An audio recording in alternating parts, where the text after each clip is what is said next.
that, we are in fact live, so welcome back to Role Propelled Gamers Friday campaign, the Lars campaign, episode 8 already. Can you believe it, Waz? It's quite a lot of sessions. It is. And have I died? No. So we're doing good. Yuko's gotten down once and died once. I think that is it in this campaign. Anyway, we have a couple new people at the table tonight, and they will get their shot to introduce themselves when the situation arises. But last week, you all, as I forget my map yet again, you all left the town of Lucene, heading to Vallarin, where you all encountered some members of the Thieves Guild and had a pretty vicious fight in which Yuko was actually frozen solid by an Ani who was leading the pack, and you eventually made it into the city of Vallarin, where you met up with the guild hall leader there, and then went out shopping and had a wonderful time for almost 2 hours at Willem's Wondrous Wacky Items, where you purchased all sorts of ridiculous things. And you all were headed to a tavern to relax, and that is where we left off last time, and where we will start this session. So, Lyra and Piran, what would the two of you like to do?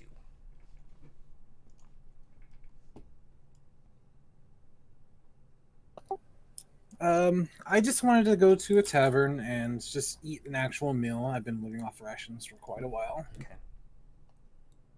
Yeah, I was gonna do the same. That is easy enough. There are dozens, if not hundreds, of taverns within the city. You all were within the Mages District. Where would you like to go?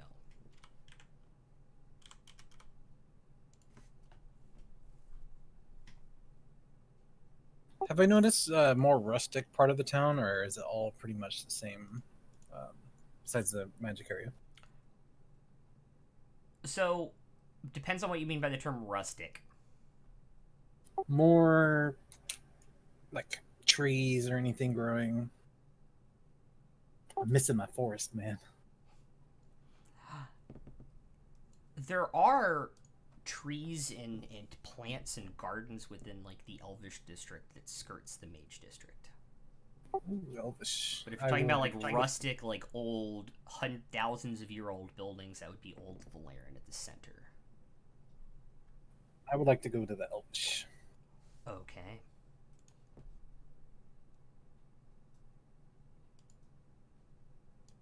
Cool. All right.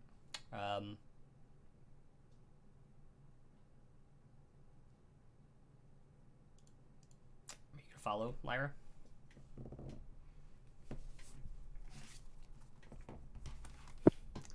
Yeah, sorry. No, sorry. I realized as soon I was like, "Oh crap!" As I looked up.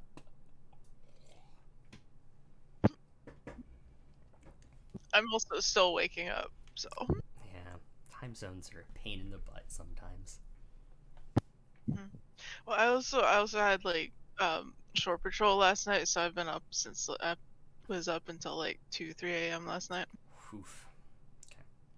So yes, you are following, and you're wandering around the Elven District for a while until you come across a sign simply that just says "The Eagle," and it has an ornately carved and painted eagle flying into the bar, like diving into it to point inward, motioning. So it's a you dive bar? No. It's a good one, though. But it's like an eagle, like, flying down, like, trying to swoop into the water, but, like, the beak is pointing towards the door like an arrow in. Very cute. You're gonna. Yeah, I would like to go. You try and break me every week. Okay. You try and break me every week. Okay. Inside it is a. Immediately you can tell this is an elven establishment. Everything is like ornately carved oak and trees. There's live plants and planters in the corners and underneath the windows, inside and outside. And it's established there's elves here, there's humans, there's dwarves, there's gnomes, dragonborn. But you notice that a lot of them seem to be wearing this almost blue style cloak. It's ornately royal blue.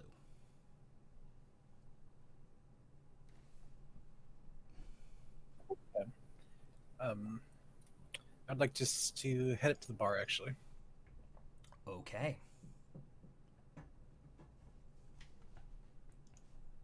Takes you a minute, but you get the bartender's attention after a few minutes and kind of look up. Yes, can I help you? Yeah, I was looking for a nice meal before I. What time of day was it? It's 3:30, 4 o'clock in the afternoon. It's mid-afternoon. Before I carry on with the rest of the day's activities. All right, we have lots of options here. What are you in the mood for? Whatever's convenient. We have split chicken, half chicken, roasted over open fire, served with potatoes with chicken fat drippings, if available now, if that strikes your fancy. Sounds good to me. All right. Can I get you anything to drink with that?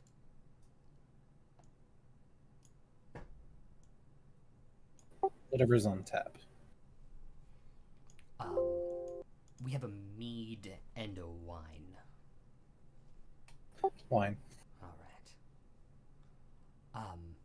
And for the other two of you,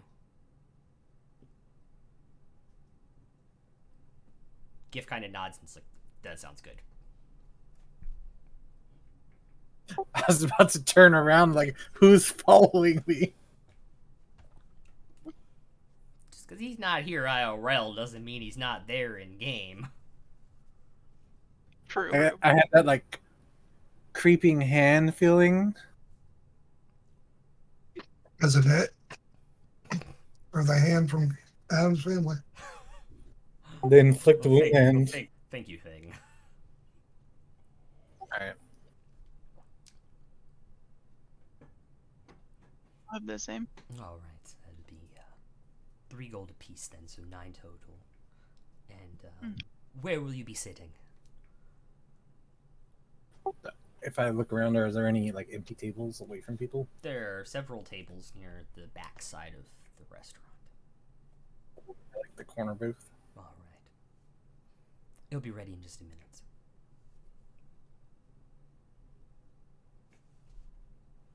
I would like to watch the room. Okay.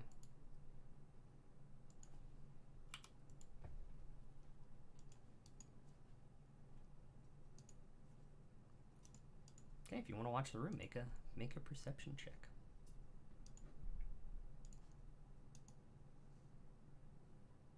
Let me see what the plus is. Natural 20 for 27.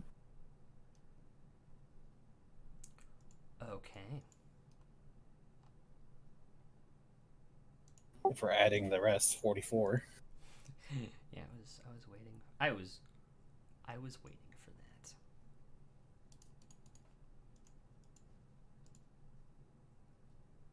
It's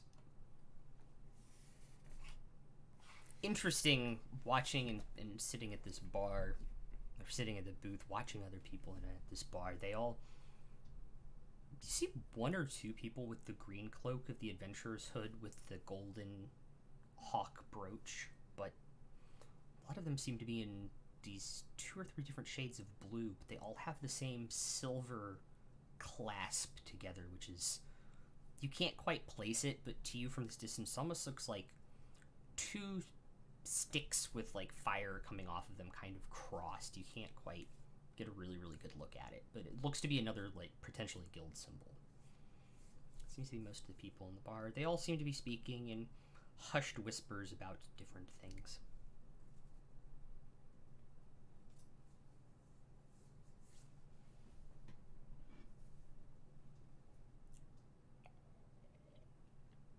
And after a few minutes, your food arrives at your table.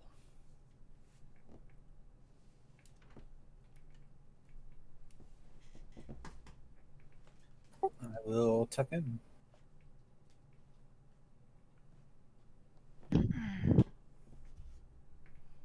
First real food you all have had in like 2 days. It tasted amazing, by the way. It is seasoned with all of these, for you, flavors of home here, and its elvish herbs and spice blend that you knew from your childhood and your early adult life. For the other two of you, it tastes like nothing you've had before. It is extremely interesting and quite pleasant. And the wine is super sweet, but also has like this deep oakiness to it, and it goes really, really well with the chicken. They know what they're doing here.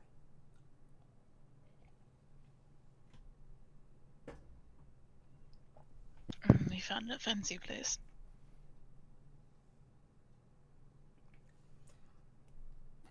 Not fancy, just they know what they're doing. It's not a slob's tavern, I guess. I mean, even your passive percent, it's not like fancy, but they know what their clientele wants kind of place. We will leave bad Yelp reviews if it's tasting bad. Yes, that kind of place. All right.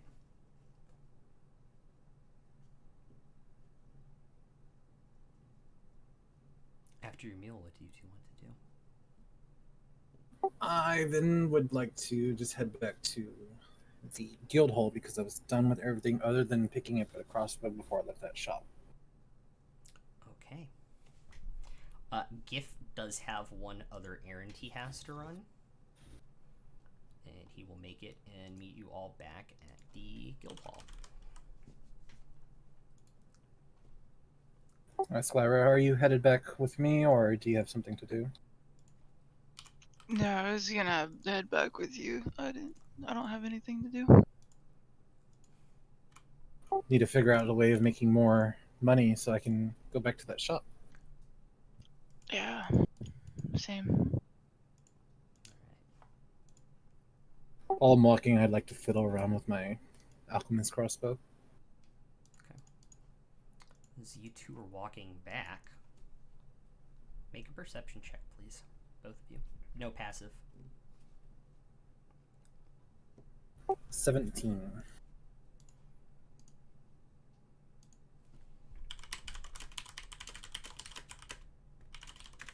I'm 22.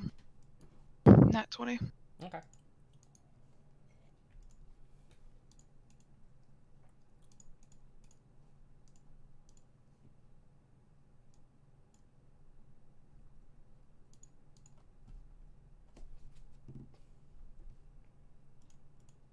Now, 1 second. I'll roll it instead. All right, that is going to be a.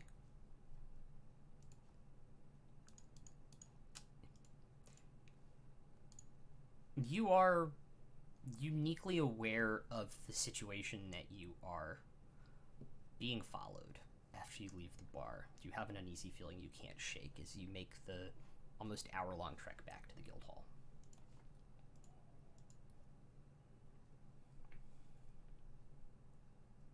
Probably a cop seeing if we're drunk walking. Say it again. Probably a cop seeing if we're drunk walking. Was it Just keep 17 and 22? Yeah. Yeah. You can look back over your shoulder.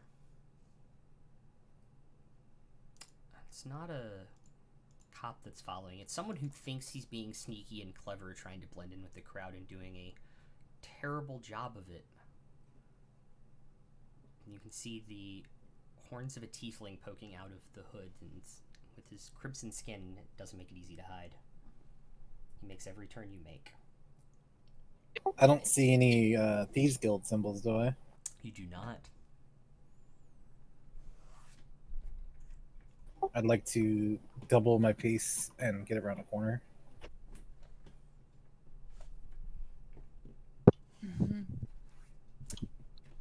Okay. And then once I'm around the corner, I'd like to find some shadows. Okay. And use my racial feat to hide. Do the Jim Carrey sneak walk.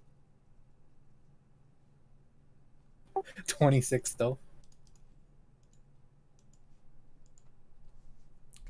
Okay. If there were shadows. There are shadows, but unfortunately, tieflings have dark vision. I don't know that. You do not know that, but even in the shadows, he turns the corner and kind of like takes a step past, and then kind of looks to the right at the two of you. Oh, I wouldn't have been hiding.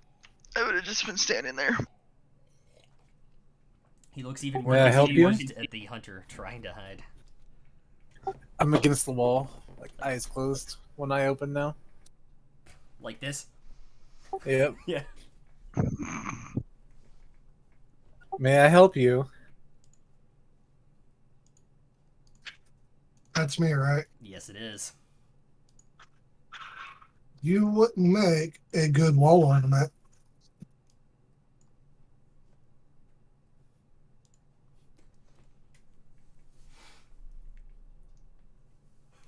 Yeah, I In don't like to fact- hang out in many places.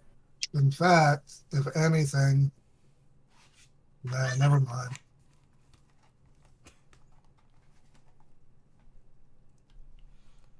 Is there a reason you're following us?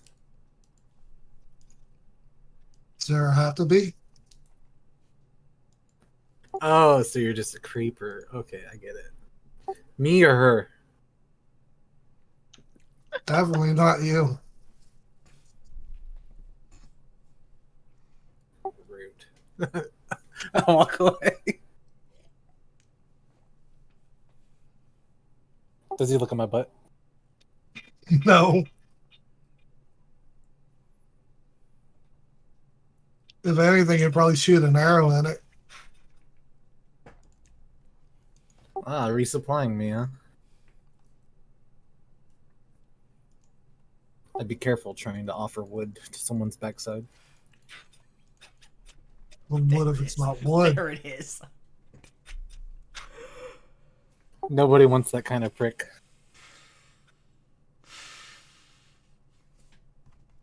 Touche.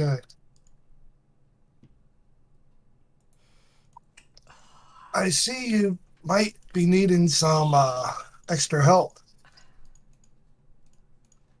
If I give you a point of inspiration, will you stop making that repeated joke?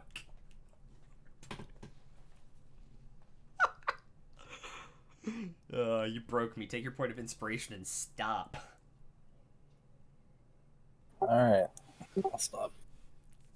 No, you're good, but that was good. That was actually really good.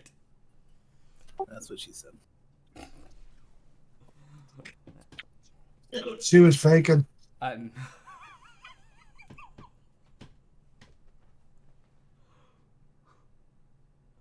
Anyways. Now I'm done. I'll keep on heading back to the guild hall. Okay. I was talking to her about needing. They may spit it out. They might be needing extra help.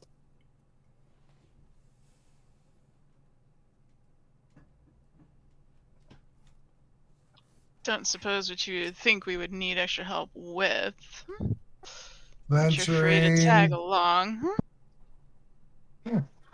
Lead away. Gonna start heading back towards the guild. Okay. I'll turn back and call out. Are you part of the adventuring guild? Guild venturing. I venture.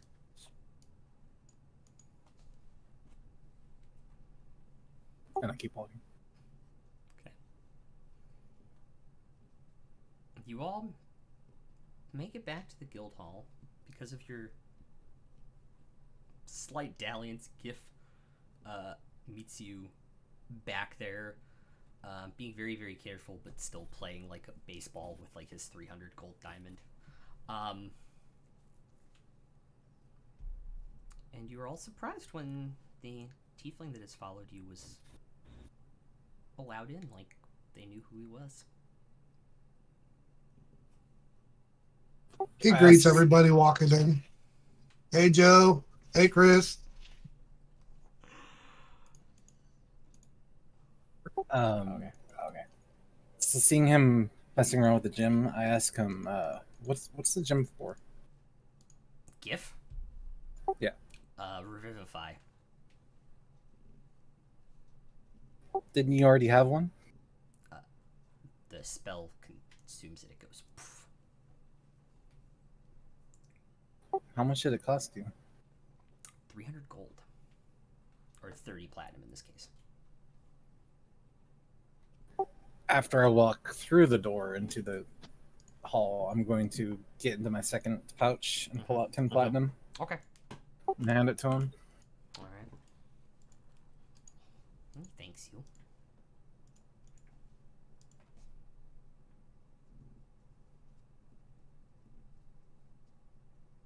It's not all of it, but some. Any little bit helps. Okay.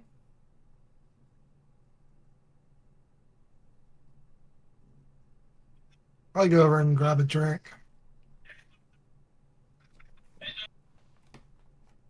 Guild does have a mess hall here.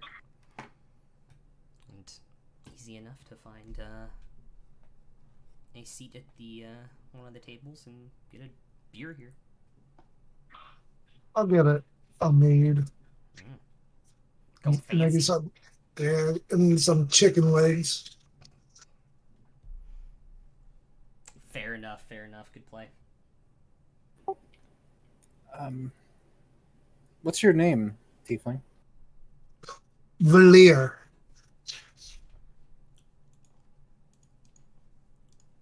V'layeer?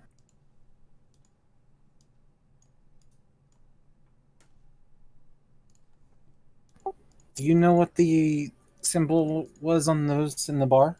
The blue cloaked? Did I even see that? Yes. Looking like an eagle, wasn't it? The eagle is the adventuring guild, right? Yes. It was the two crossed stick-looking things on fire. Do you happen to know? Would that be history? Yes.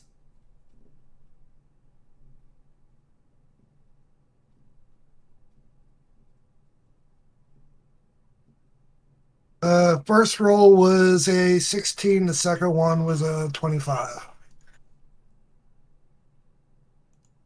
I have advantage in history. That's only about Fey Fiends or undead. Oh, and 16. Yeah, your advantages on rolls are about Fey Fiends and undead. Same with survival. Having grown up and kind of lived around the town, you would know that to be the different levels, sigils of the Mages Guild. From what I recollect and recall, it's from the different stages of the Mage Guild. Is the blue cloak a common thing and the symbols are something else? What do you know that? Yes, the blue. You got this with your history check. The different blue cloaks match the different levels of like the Mages Guild. So it's a different sigil and different color blue for. So they would be what? Recruits, rookies, couple year veterans, but Initiates and experts mostly in that bar. You didn't come across any. There is no You would know this, that there's an even a darker blue with a different sigil that's for like the high mages and for like the council, but there were none in there. Before he answers, he takes a big chunk of the chicken leg out, big bite of the chicken leg, washes down some meat, and says, with a mouthful, it's like initiates and stuff. And some of the chicken comes flying out towards you. I dodge.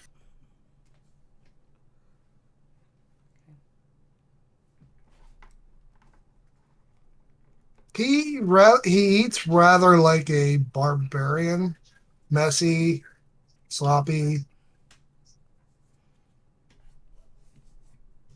How are different races treated in this world? Is there a people don't like orcs kind of thing? There are. Is that me out of game? Yes. A lot of the races are treated more equally here, including some orcs. There's essentially like two different factions of orcs that kind of split off from a long time ago, where a bunch of them now are like farmers and live in like rural communities. Some live in the cities and are traders, but then like others didn't want to give up their culture, and so like the ones that moved have like smaller tusks and stuff and have like less like monstrous features as the ones that stayed out in the wild. And so they're looked down on, but it's not like they're treated poorly, like they're still a monstrous race. Now if one from that tribe came into a city, they could tell immediately and it would be treated more hostile. Same with things like goblins and kobolds. So just the monstrous races are eyeballed. The wild factions of the monstrous races, yes. And chromatic dragonborn too, to a certain extent. Because of the whole TML. Yes, the metallic dragonkin or dragonborn less so. Unless, of course, they're, a sorcerer and part of the Mages Guild, and they're treated with a little bit higher regard.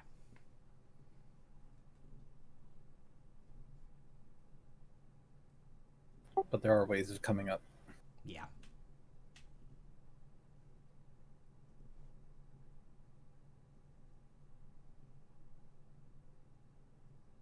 So I'm just fiddling with the crossbow still, trying to, get the full feel of it while everyone's eating or whatever. He finishes that chicken leg and tosses it lightly behind him onto the table. Grabs another.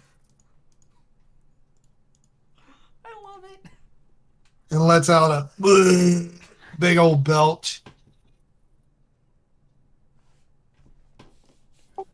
What else about his character is visibly noticeable?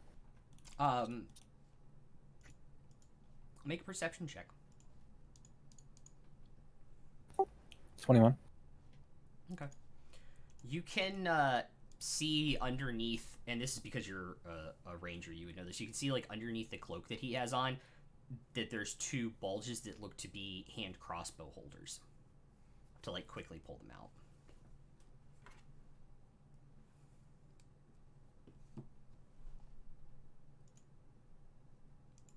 I will let you know his hair is perfectly spiked like a punk rocker between his horns. That's another key fact I forgot. What do you use to spike it? It's a secret. As I watch him put the greasy hands from the chicken. Yeah, right. It's chicken fat. That's the secret.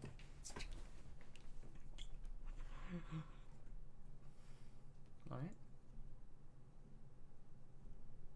The assistant commander or the assistant commander Dano? Is it Dano? Daynor. Daynor. She happened to be around? Go to her office and check. So we didn't pick up any quests or anything, right? You did not.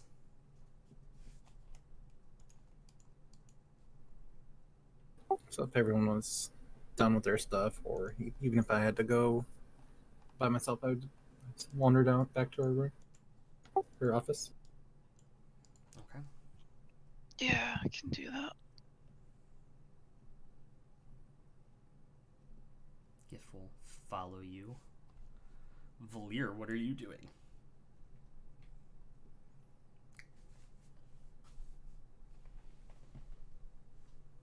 V'layeer is going to finish eating, drinking, and seeing what rumors he can find out about what's going on around the area, outside the area. Okay. I will deal with you in a second then. You knock on the door to her office, the three of you, and you hear this faint little, yes, come in.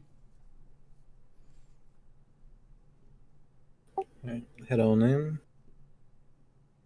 Mhm. And you're immediately in the office you were in the other day, with all these different monster heads on the wall. And this short 4'8" elven woman sitting at the desk in front of you.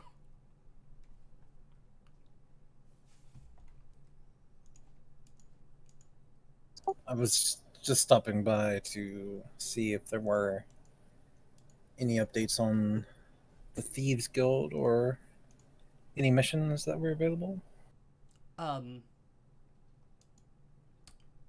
We have received some rumors about the Thieves Guild trying to bring an artifact into the city, but we have had nothing concrete about that. You could also always try and go, and if that does not intrigue you, do see if any of the other guilds or one of the churches has contract work.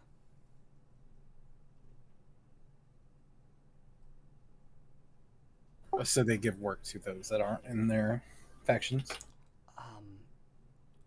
The more dangerous things, they are more willing to give to members of the Adventurers Guild. What they can't pray and pay away. For lack of a better word, yes.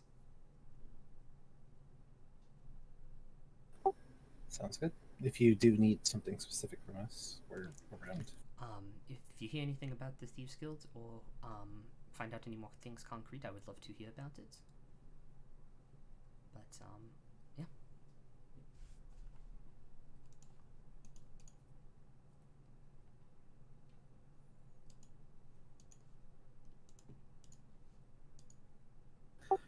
How big is your tiefling? I believe he's 5'2". 5'2", a solid built 130. I don't know if it counts or anything, but the feature Heart of Darkness, did you read that? I did. I was wondering if that came into play anytime or something. No. Not necessarily. Alright. What exact kind of rumors are you trying to run down? Or are you just trying to overhear things? Mainly overhear things, and also if there's any, like, what he specialized in hunting type thing also. Okay.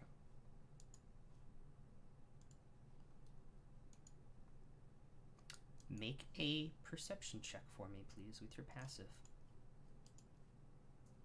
With passive? With passive, yes.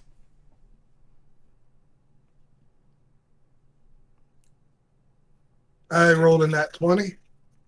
Okay, so what does it come out to? Total 32. You have a +0? You said with passive. Yeah, perception with passive. What is your perception? Says +2, so 22 plus 12 is 34. Oh, okay. You overhear just a lot of mindless chatter about things going on within the cities, different guilds having minor feuds with each other. Vallarin is apparently not too happy about the trade deal that was just negotiated by the Adventurers Guild with Lil Steel, which is one of the other neighboring city-states. Nothing super juicy.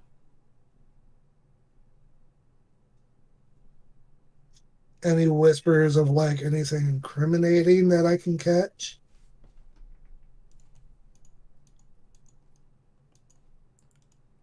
No, surprisingly not.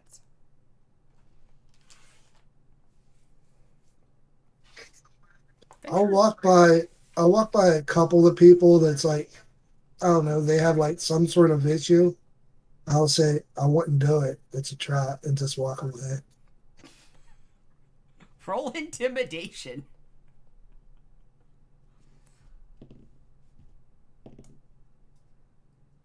$17.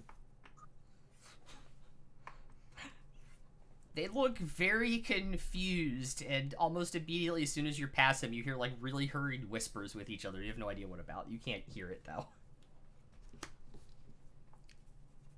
Definitely Just scared him though. Just like messing with them.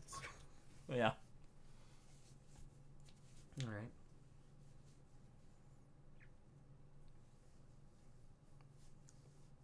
Then he'll go check the board out.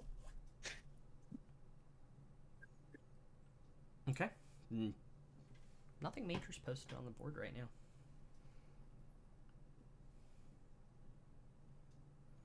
No current active jobs, unfortunately. It seems to be fairly quiet right now.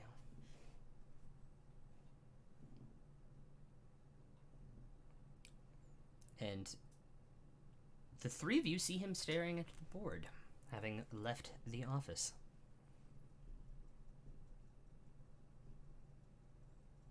I'm gonna try to get out the door without him seeing me. It's a hallway, like it's not. I'll look away from him as I'm walking by.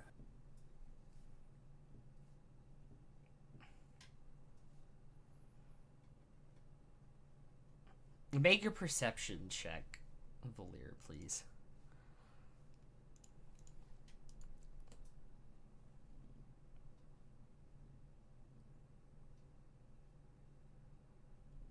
$14.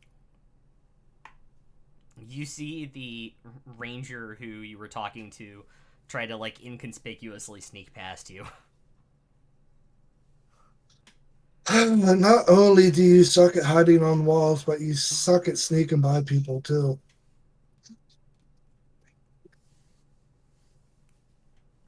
I'm a wall hugger. What? So he's gonna call you wall hugger. I'm gonna go somewhere, but Twitch. Thank you. Thank you for doing that. Appreciate it. Alright. Just put a Twitch symbol over my mouth for a moment. If I could, I would. Alright. With that, what would the four of you all like to do?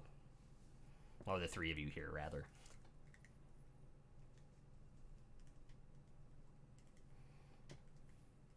So the assistant commander said the Thieves Guild is rumored to be messing around with an artifact, trying to bring it into the city. Or if we don't want to deal with that, we can go check out the mage or Mages Guild or the churches.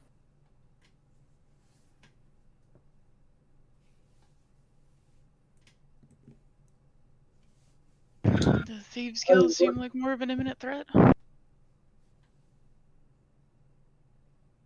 I concur with her. I don't want to deal with mages. Excuse you. No offense.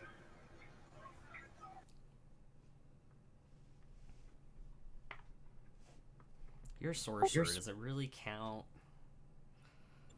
Study. They have to study to get their magic.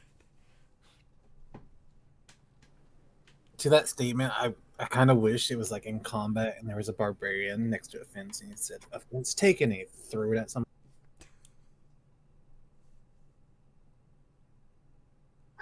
No, it was more of a like seemed more of a dig at like magic users themselves, not necessarily the class. Also, if I could stop calling D&D wizards classes mages, that would be amazing. I've done it like 50 times in the last 5 days. Wizards, mages, same thing, different flavor. Make us. Okay.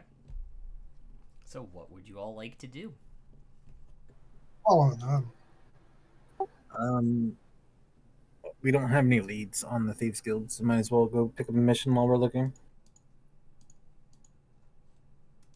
So, since he doesn't like mages, go to the church, I guess. Alright, which one? Not Tiamat. So not Daiso Sync. Could have got Church of the Platinum Dragon. Okay.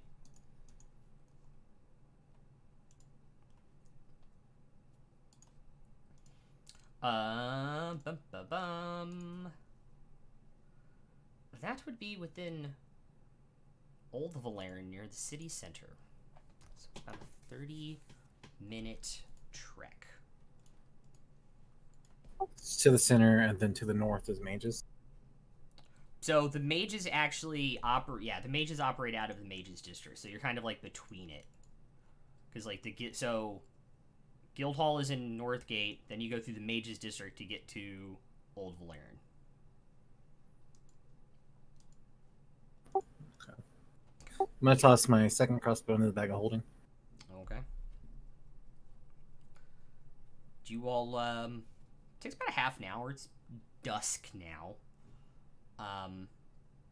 It's starting to get darker in the skies. You all make it to this amazingly ornately carved church of the Platinum Dragon.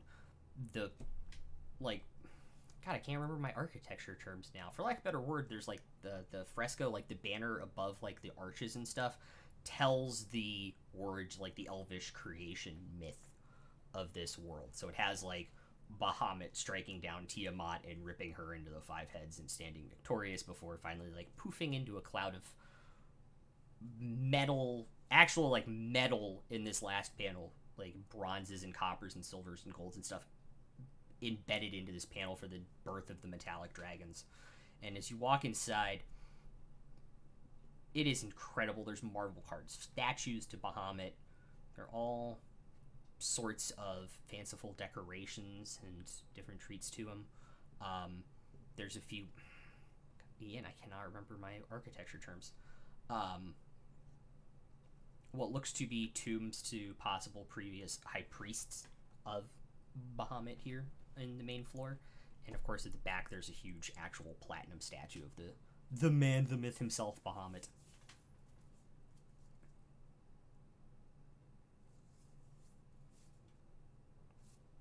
Is there anyone bustling around? Eventually, you see a priest catch your eye as you all are standing there. Hello, yes, hi. What brings you here?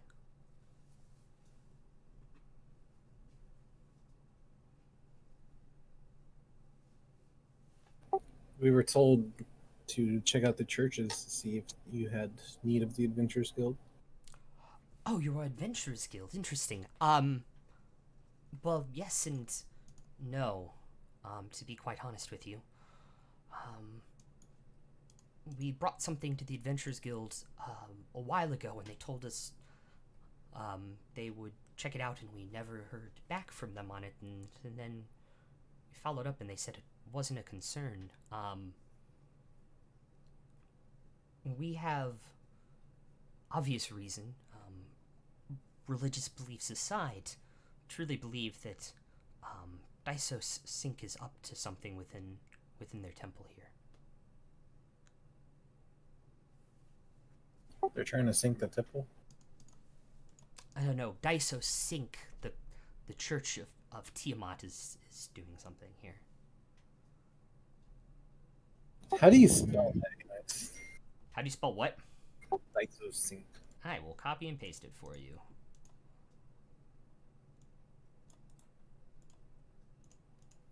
I will put it in Lara's chat for you. All right. If they don't have work for you, we'd be very interested in if you would give it a second chance to look over it.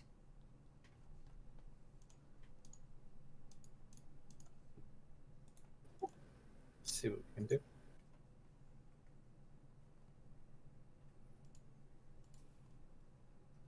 Those people are crazy.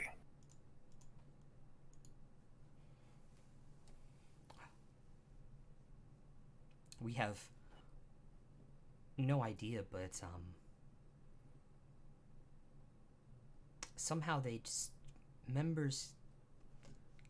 It's hard to describe. I kind of puts his head down, like. It's okay. You can tell us.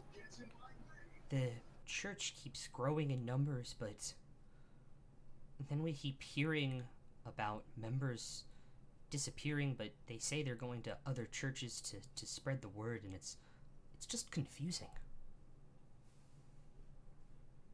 You maybe think they've been abducted?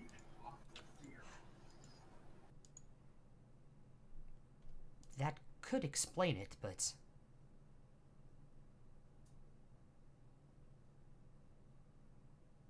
that would probably be. I hate to say it, but that would be quite tame for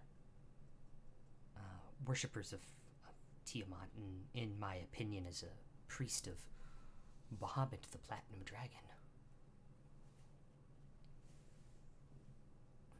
Are they making them sacrifices for dragons? Sacrifices. That's clever. That's cute. It's entirely possible, yes. I never got to see the color of the one that I heard, right? No. Wait, you had a book on dragons, didn't you? I do have a book on dragons. You would know that black or green dragons are in forests. I thought black were in swamps. Nope, they actually turn forests into swamps. Oh. That is their power. Green and black are both chromatic. Correct. The 5 chromatics are black, green, red, blue, and white. And this is not the city that I was next to when I heard the dragon. Correct. What about gold dragons? Those are metallic dragons, which are born of Tiamat. Or Bahamut, not Tiamat, sorry. Walks up to the... He's a priest, right? He is. Cocks his head sideways. Tell us what you're really thinking. And tell us what you're holding back. Make a perception check. Or make a persuasion check. Not perception.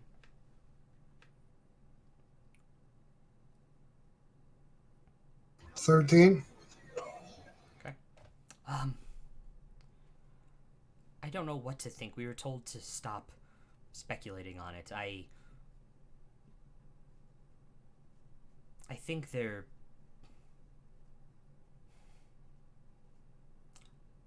brainwashing them, like they're making an army.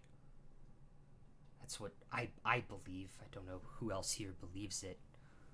Kind of looks around and sees some other priests cleaning and polishing some things, but that's what I think is happening.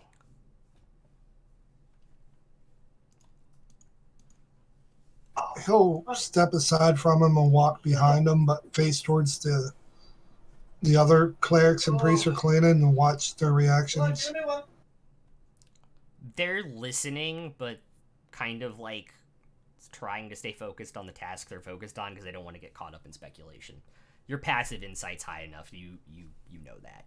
That's you immediately read them. He'll stand there with his arms folded, watching. Okay.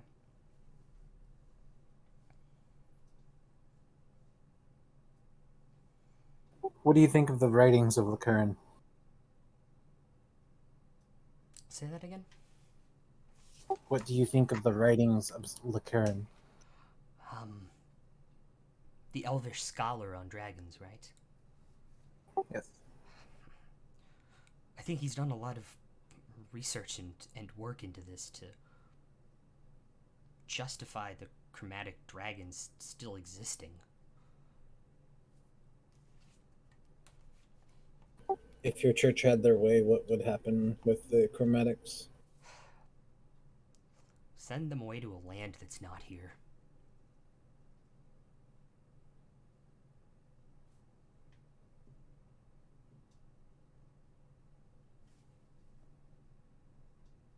We'll see what we can do.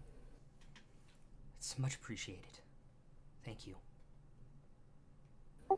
By the way, if you don't like dragons, don't go in the forest near Elsie. And I walk out. Kind of gives like, huh? Kind of head nod as you walk towards the door. You see a figure in the shadows to the left of the door, and moves directly in the doorway, towering slightly over you and holding a glaive. Even in this dimmer light as it is now dark, you notice that this figure has blue skin and is stopping you from leaving. Hadley, if you would like to introduce your character.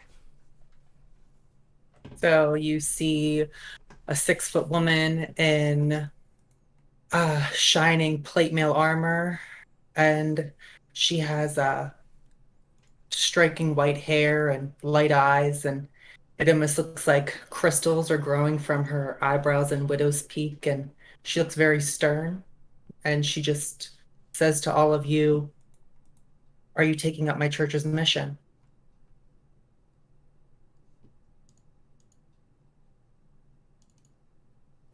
Which one? The chromatic dragons. The crazies. Probably. We don't want to dig a hole we can't get out of. Would I you like look at to? Would you like some assistance? To help your church? Sure, you can come along. I'd trust you to do that. DM, is GIF with them? Yes, Gif is with them. Okay. I see your green friend over there has a little bit of sturdiness to him, but not by any means my armor.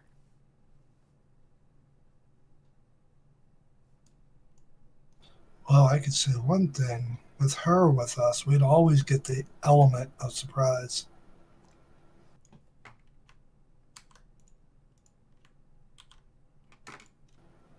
Sorry, that was a bad elemental joke.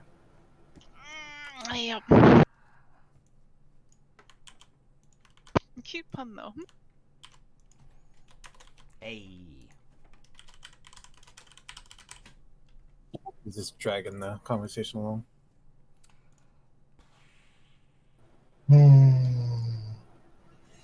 Good one.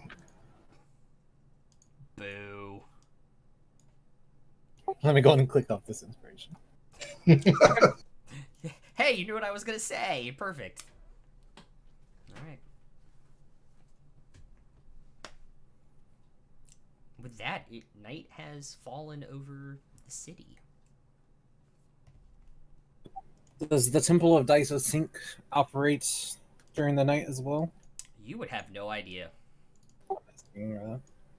Would I? Huh? Would I? You'd have some idea. What do you need me to roll for that? Religion.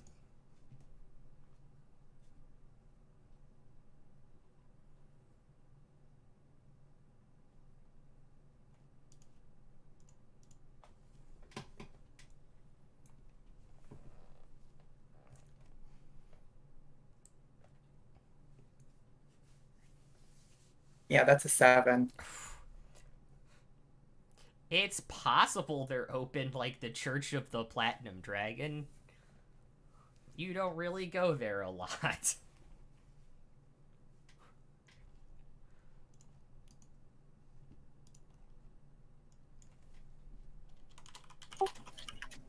Is anyone here stealthy? Surprisingly, I'm pretty stealthy. Isn't she wearing plate mail? Yes. I would like to listen to her walk for a moment. How much noise is being made? She's stealthy. Dang.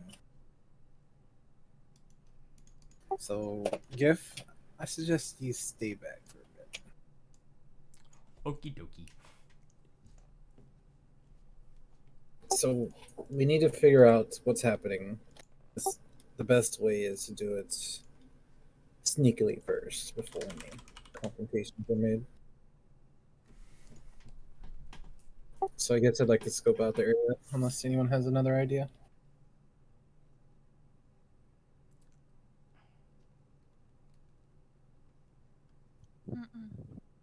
Scoping out the area is a good idea, I think. I take it you're going to scope one way, you scope the other, and I scope the other. Yeah, and Gif is going to no scope.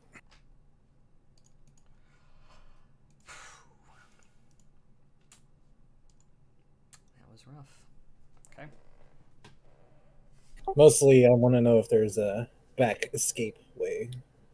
If we do come to a fight. Okay. Guys, you're gonna go to the temple and kind of sneakily walk around it?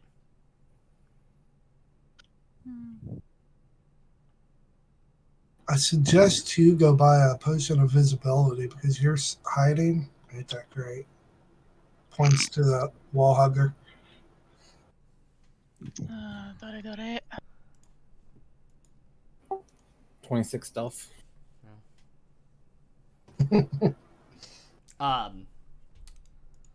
By the way, Gift pulls his hood of his cloak up and it's like, I can be stealthy too, and it changes into the color of stone.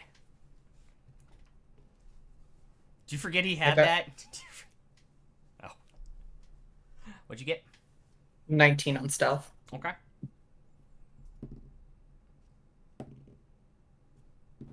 Dirty 20. Okay, that's a nat 20 for a 25. Oh my god, you guys are like rogues stealthing around this place. Scope out the building. It's fairly well built. For lack of a better term. There is a back door, a back exit to the place, that seems to come from the bottom level. It's a staircase up from a basement within the actual temple itself. Seems to be...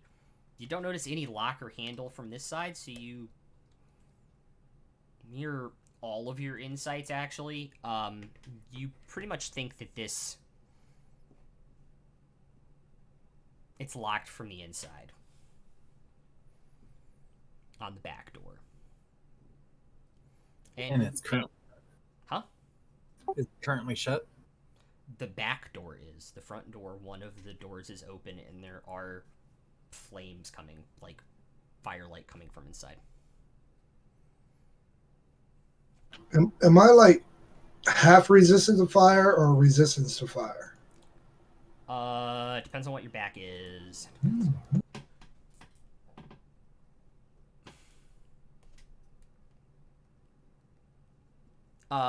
You are resistant to fire, which means you take half damage. Alright, cool. It's a good one to have with the sorcerer. Yes, it is. Okay. Walk up to the fire, see how hot it actually is. Like the lit, I say this... Brazier. I say it wrong every time. The lit brazier at the front. It's real fire. It's pot. I thought you meant there was like a fire coming out of the building, like it's on fire. No, like there's like firelight coming from inside, like from like a fireplace or like torches or stuff, and there's like Oh, okay. I misheard you then. brazier outside lit too.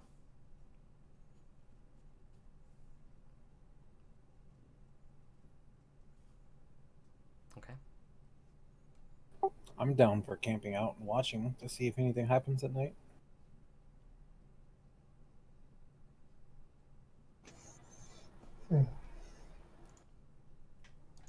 Is there anywhere to hide by the back door that we could tuck in and not be noticed? There's like some alleyways. There's some alleys and stuff you could hide across the way from. I'll say to the group, I don't mind staying at the back door if you guys want to watch the front, or if you want to split up. I could hang out with you, and the other two could go to the front and watch. Four eyes, For me. four eyes on each side is better than two. Agreed. What is around the front door? Like decoration wise, or Like building wise, cart wise. it's a like standard flat stone front. There doesn't seem to be much architecture on this building compared around to it? that of the Church of the Platinum Dragon. Like what kind of buildings are nearby? Two more stone front buildings like that. That would be very you could climb it, like you could get your hands in between like the stones and stuff and climb it, but it'd be very difficult. There aren't any places with windows. Not that you can immediately see. What kind of traffic is there at night? A few stragglers here and there seem to be coming back from shops and such, and then some more people that are drunk stumbling back from taverns and bars. But fairly. Do any of them have like cast furtive glances at the building or anything like that? Make a perception check. Is there anything in the back like that too, or? 19. You don't notice anybody looking at the building any differently than, you know, the odd glance of looking around the town, like either in a drunken state or just because it's a long walk home and they're bored.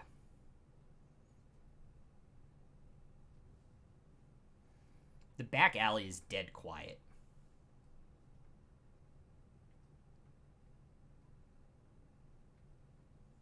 And you said that door seemed like it was locked from the inside? Yeah, there's no handles or anything on the outside. The only way to open it would be from the inside. So, with your insight, you would believe that if it is locked or has a mechanism, it is on the inside of the door.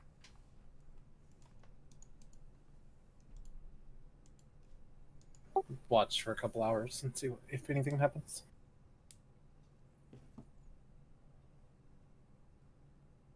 Okay.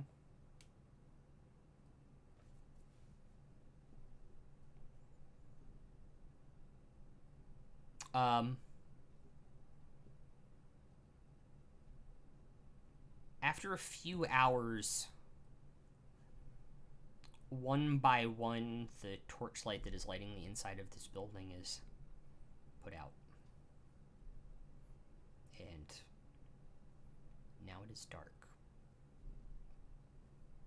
The shadows from the stained glass windows of the different chromatic dragons and Tiamat herself go dark, and you can't see if there's any more activity inside. No one has come in or out, but now the front door is shut. Who shut it?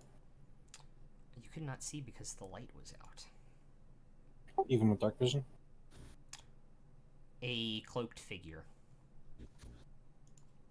Judging by the cloaks you've seen in this town, probably a priest of the church. The Church of the Platinum Dragon, the priest person, Yes, are they dragonborn or human? human.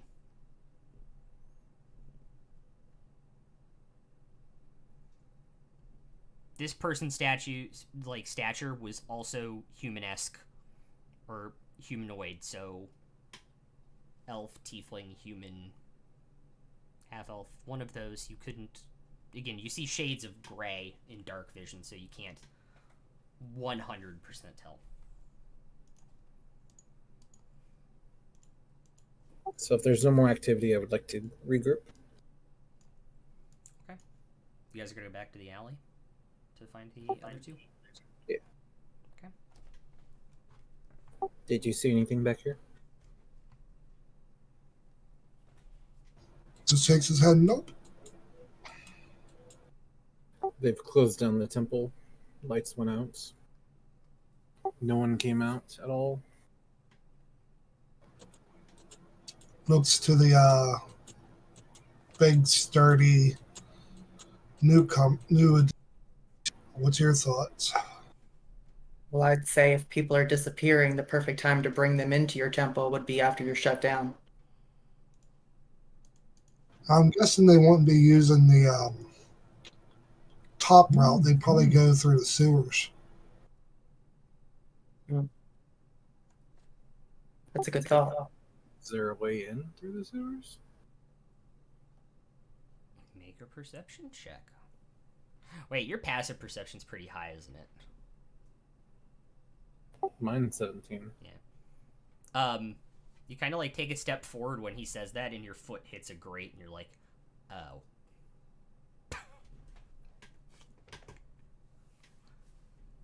Oh, great.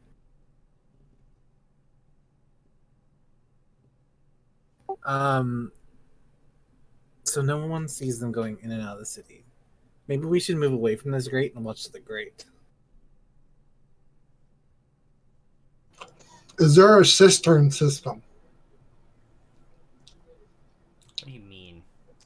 All right. I'm gonna actually I'm gonna Google and double check so I think I know what you're talking about.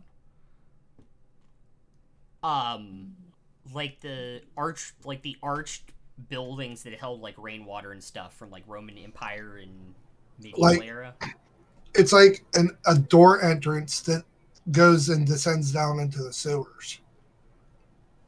Instead of like always going through the grate, maintenance people can go in there and fix whatever, clean out whatever, and stuff like that. Yes, there are a couple cistern entrances.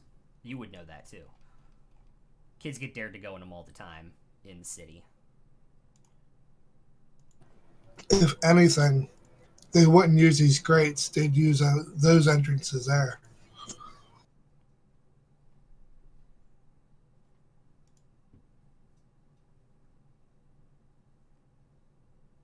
Is there one nearby?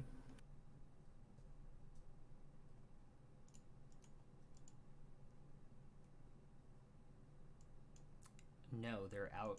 You would know this, V'layeer. They're out towards the edge of the city. But it's at this point, yeah. Gift kind of taps on your shoulder, Piran. By the way, he has the highest perception of all of you. And holds his hand to his ear and points down to the grate.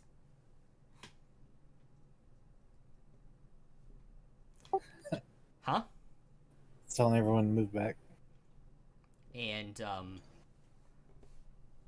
you passively hear it too. The rest of you can roll for it if you want, because your perception is 17, Gifts is 19. He's pointing to the grate with his ear like he hears something, and you hear like not something that would naturally be happening in a sewer. It's kind of like footsteps in like somebody trudging through the water. I have a 16. Okay. I rolled a 16 as well. You two both hear it then, as well, after he points it out. Does it sound like they're dragging something while they're walking? It sounds like somebody trudging through water. You can't hear beyond that because there is running water in these sewers.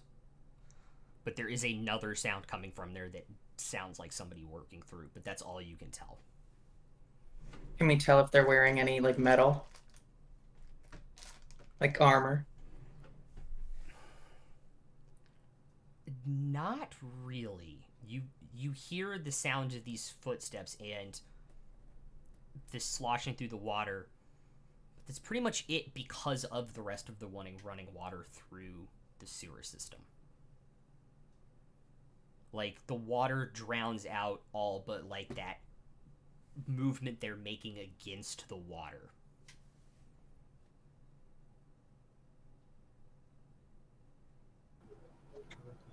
I kneel down and pry away the grate to open it.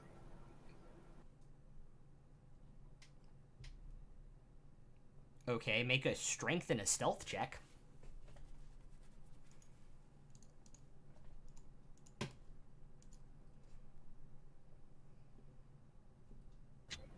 Stealth of a blackjack 21. and a natural 18 on the strength and 19 total. 1 second.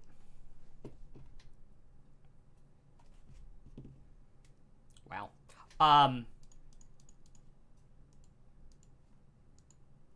You have dark vision, right? Yeah. You pry this lid off just ever so slightly, and just enough that you guys can, like, one of you can, like, get down on ground level and kind of, like, hold your head and see into it. And unfortunately, they're not, actually kind of fortunately for you, because the moonlight would come through it, but they've now passed it, and you can, with your dark vision, kind of see, like, 4 hooded gray figures walking in a line going up there, but you can't kind of see what's past them.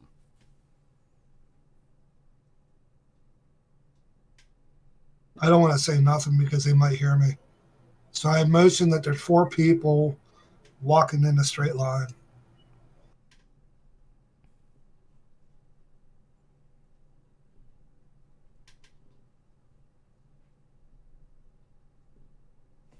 I'll wait a moment before I say anything, but I'll ask towards the building or away.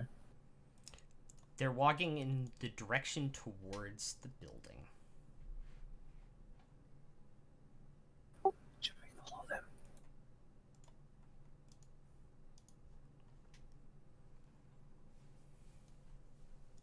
Do they have torches or anything? No.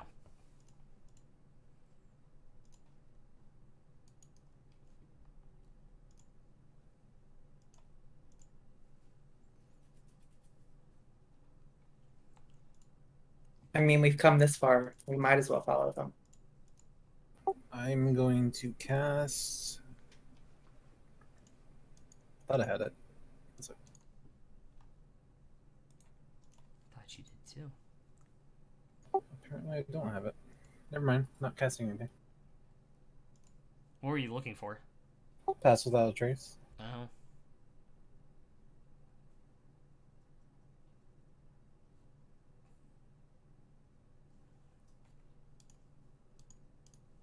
That is not what I thought you were going to cast, to be completely honest. Thought I was gonna silence. Yeah. Okay. Can't move with it though. That is true.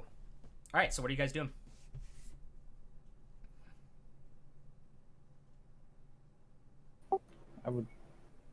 We either need to follow them, take care of it, or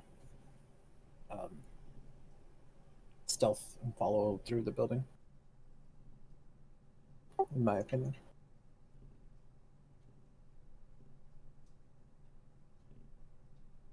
They're like holding the lid open still. Oh, I thought you put it back down. Why put it back down if we might go down?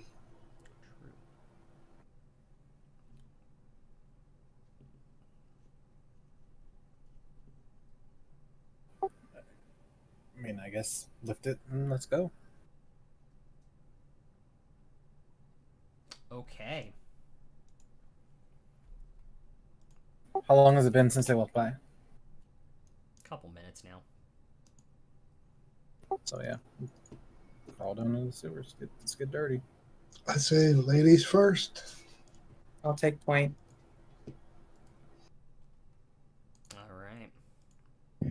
I'll Don't talk about points. second to last. Okay, GIF will be last, because he's not the stealthiest.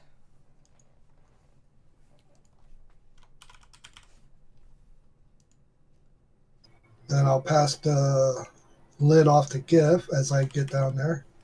And he will very stealthily put it back with a 16 plus 1. No, plus 0, so 16. So makes a little noise, not a lot. Once we're down there, do we still hear the sloshing of them walking, or are they in the building now? You don't hear anything besides the running water when you're down there.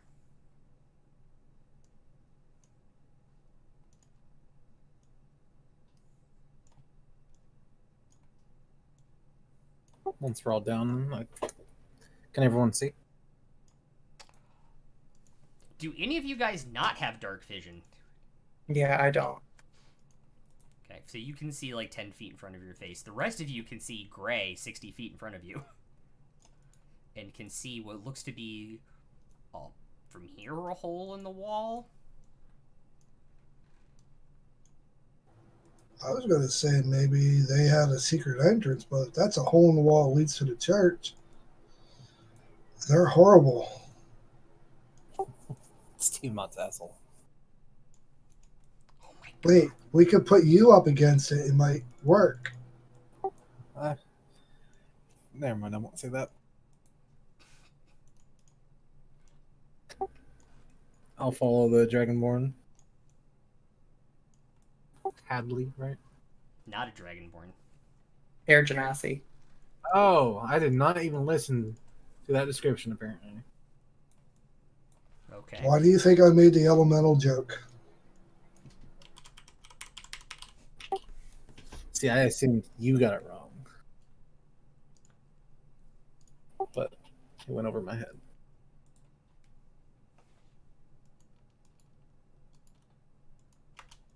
It's because of I didn't have my eyes a minute seeing on.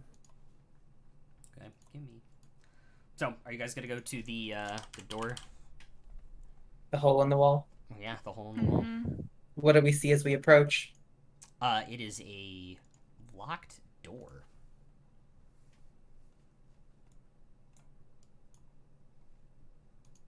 Yay. Does anyone have thieves' tools? Me.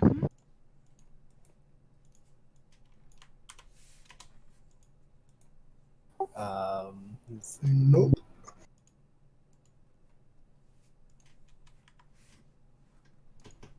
Doesn't GIF have thieves' tools?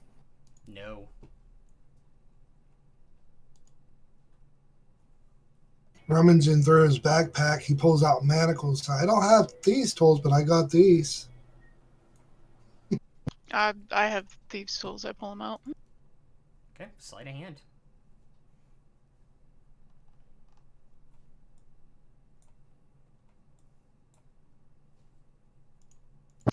$18. Okay. Pick the lock as quietly as you can, which means it takes almost a minute to get through. But you do it, and you kind of see this light emanating from this really short hallway in this room, and you can hear voices muttering, but none of you can make out what they're talking about.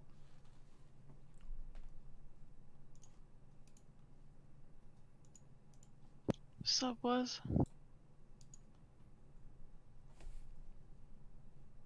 You don't want to know what's going through this right now. How bad are you what are you thinking of right now? I was gonna say, let's go onwards to glory through this hole.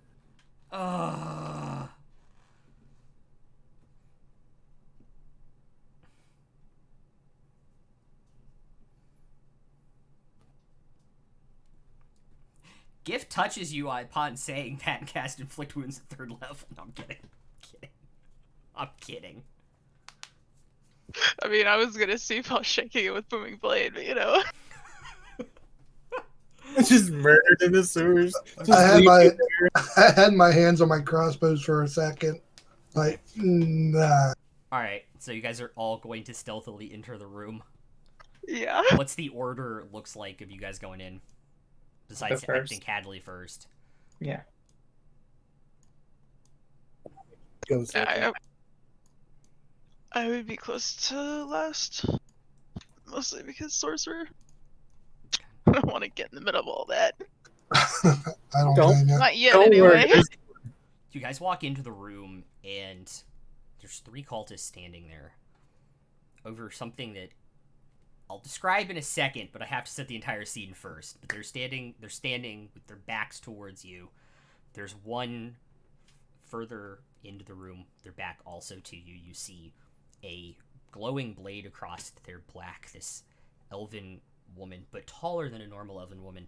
And to your left, you immediately see all these shiny things, and it seems like earthly belongings just thrown in a gigantic pile against this one wall. And then, as you look at the cultists again and look down at the ground, there are what look to be human skeletons, and what you all realize are human skeletons after a quick second, but there's like this black cocoon also on the ground underneath the skeleton that you've never seen before.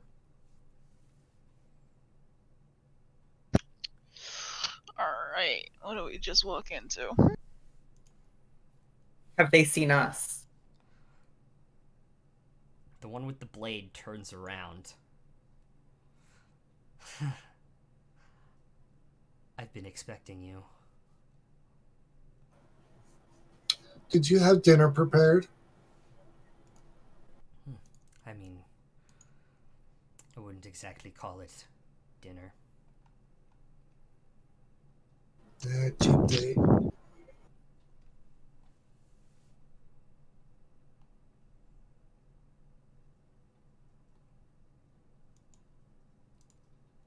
I feel a map coming. Mm-hmm. So we don't get a surprise round or anything since she was expecting us. She doesn't get a surprise round either because you passed. She heard you guys opening the lid. Fair enough. But the second stealth check, she didn't realize you guys were following her. So, no surprise round for either. You guys tied 1-1. And there is your map, which means I need everyone to roll initiative, and then we will take our break. I got a 12.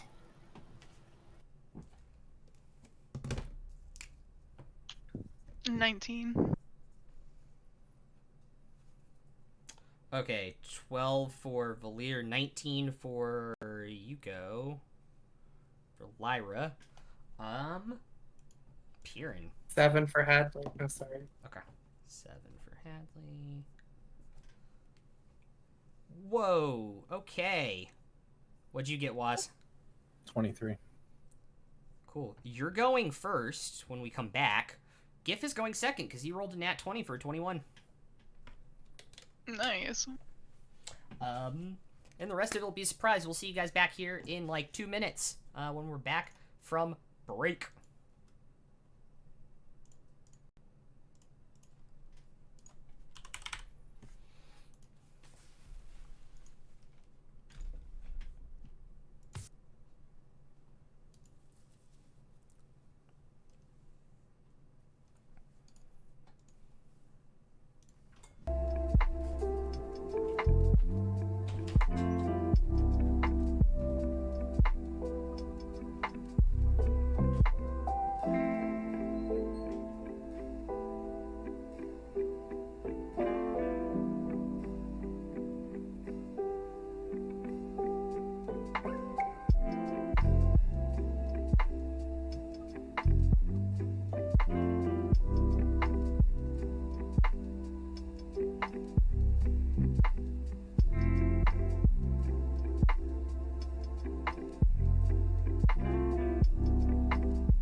a friend I met through EverQuest that Hello.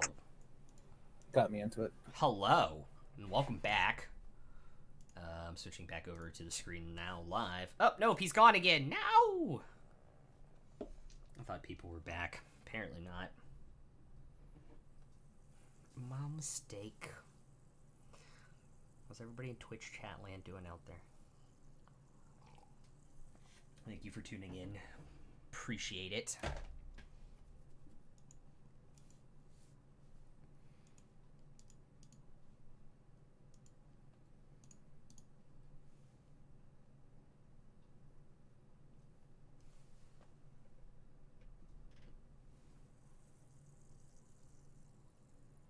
With all my fiddling around, I was able to put my vials into my alchemist crossbow, right? Yes. That thing is, in fact, a fully operational Death Star now.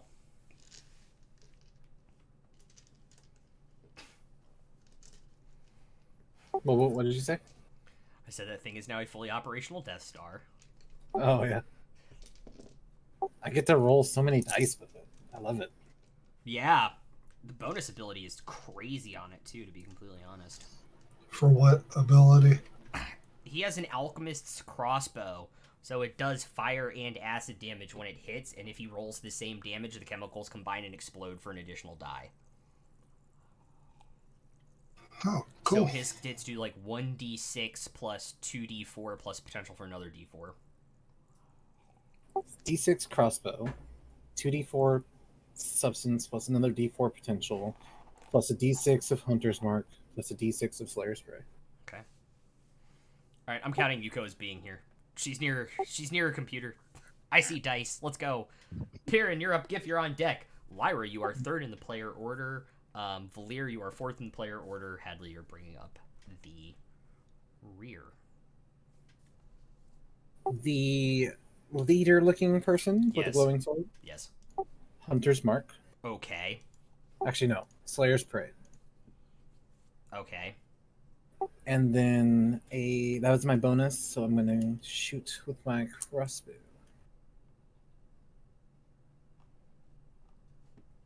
As a reaction, can I cast Blood Curse of Exposure on her? Ooh, that is actually a very, very good question.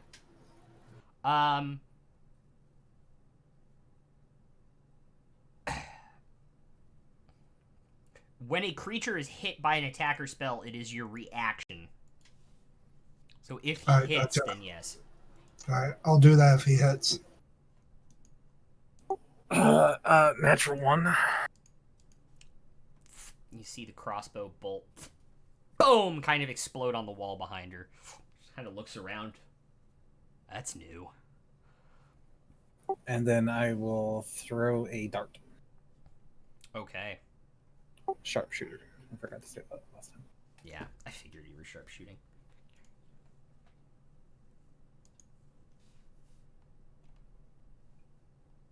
Only 14.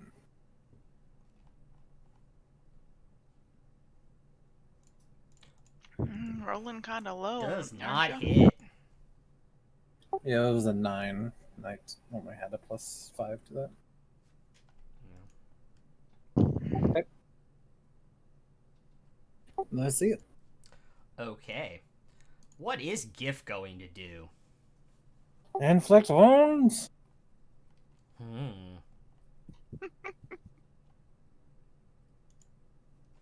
Seems about par for the course for him. GIF is going to cast, touch Lyra's shoulder and cast Shield of Faith as his bonus action.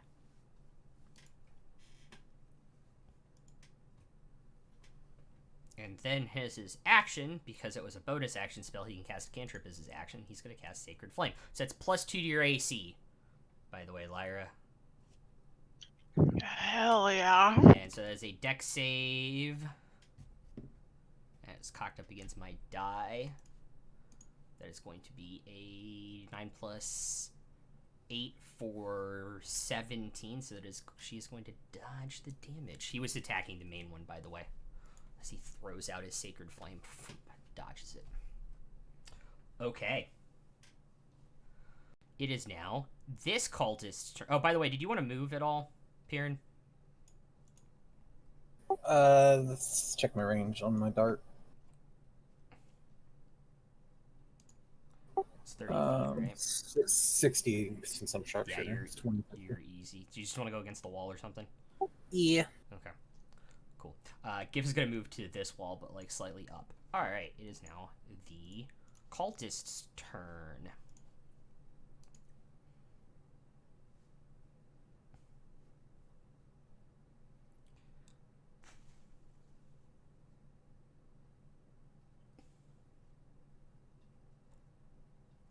And it's going to go up to Piran and reach out to touch you. I don't think a 9 hits. Let me check. It doesn't.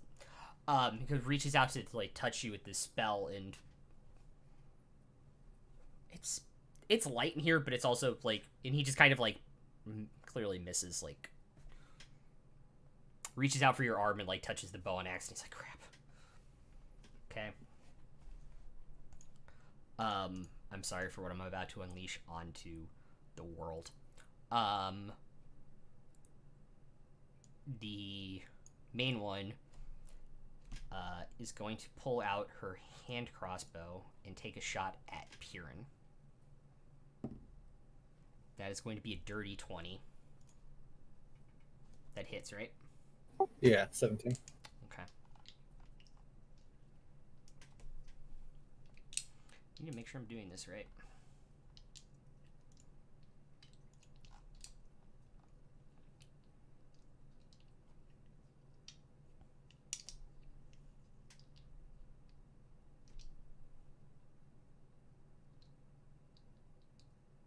Okay, so that is going to be an automatic crit. So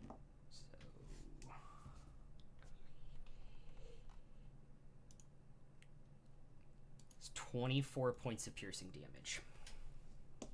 Oh, jeez. Oof. Ow. You big prick. Now she's going to walk up to Hadley and go with the short sword with her bonus action from her 2-weapon fighting. Mm. That's going to be a 22 to hit. Hits. Okay.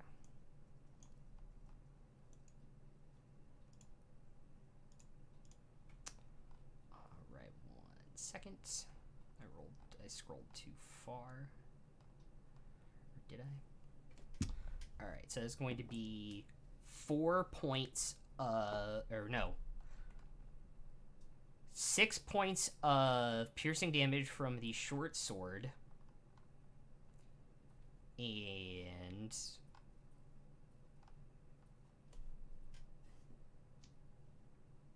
I grabbed the wrong die, sorry. That's what's taking so long. 8 necrotic damage.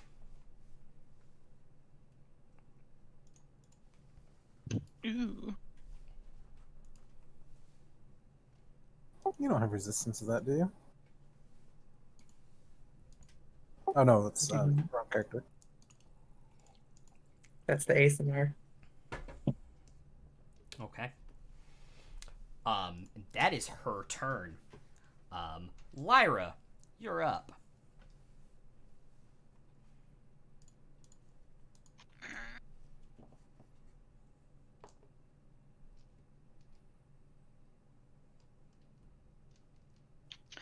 Well, I think I'm gonna try with the.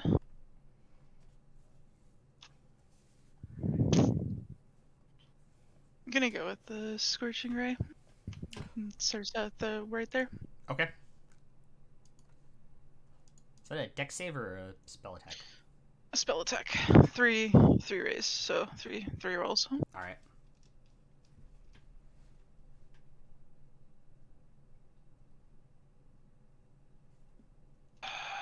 16. Does hit.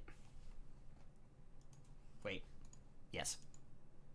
Wait, are you going against her? Or the cultist? Sorry. Her. No, 16 does not hit, sorry. Okay. 22. Does hit.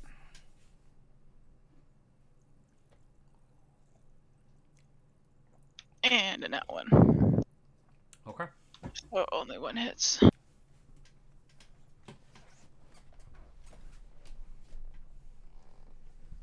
Thank God we're not using the critical fumbles table.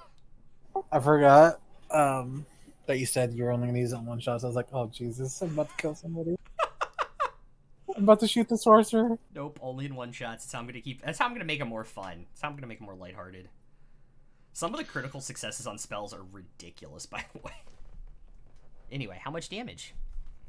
Only 3. Okay. Very light this time. All right. Would you like to take any movement?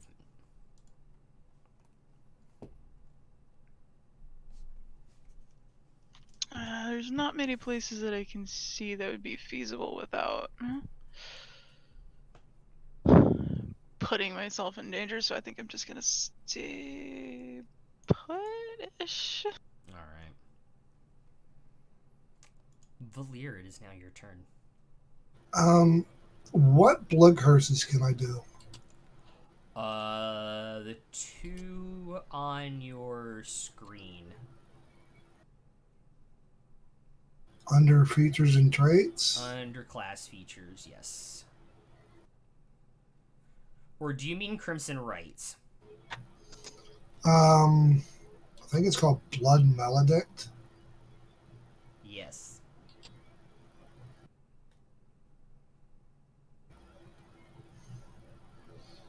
You can invoke a blood curse a number of times per short rest based on your level. So the one you have selected right now is the Curse of Exposure. Alright. And that requires what? No action? That requires a reaction when someone is hit, Okay. but it only removes resistance to damage type. Alright. Where I'm at, move me back by where the fire pit is. Okay.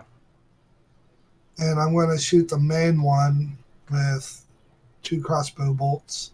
All right. I am going to cast Crimson Right on myself. All right. On both of them or just one? Oh, Both. no. Oh, yeah. Okay. So take 1d6 damage. I take 4 points. Okay. And what else does that do? For each attack you make with that weapon, you roll extra 1d6 of damage. Okay.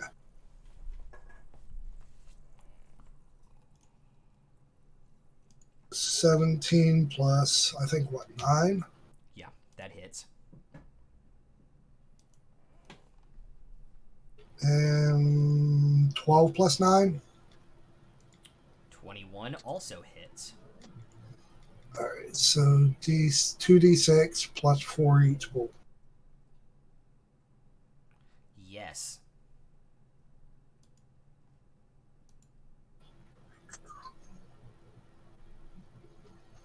First bolt is 10, Okay.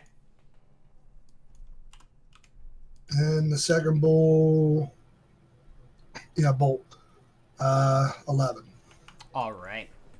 And upon using that, I could use that crimson, whatchamacallit, right? Yes. However, it looks like as the lightning damage strikes her, she does, like, tense up from it. So it doesn't look like she's taking full damage from it. And I will make it that she, I could use that she's vulnerable to what? Piercing?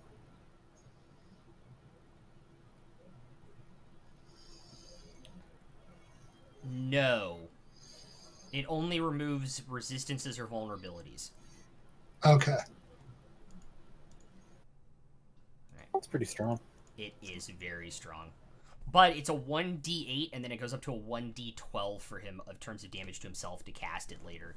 But by the way, you guys see the new guy who comes along holds his arm up and puts his crossbow on it and literally shoots the crossbow bolt against his own skin, cutting himself, blood spurting out. But as it does, the bolt turns into a lightning bolt almost. Boom, as it hits, and you kind of look back as he does it. Boom, boom again, right into the side. She's like,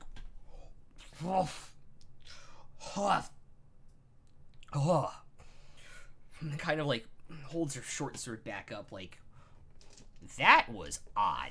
Like, that magic is new to all of you, really. Okay.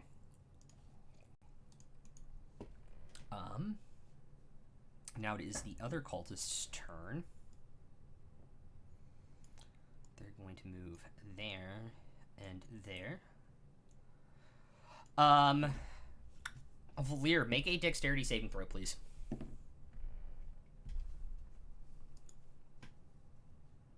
V'layeer, dexterity save. Yes. 17. Okay. That saves.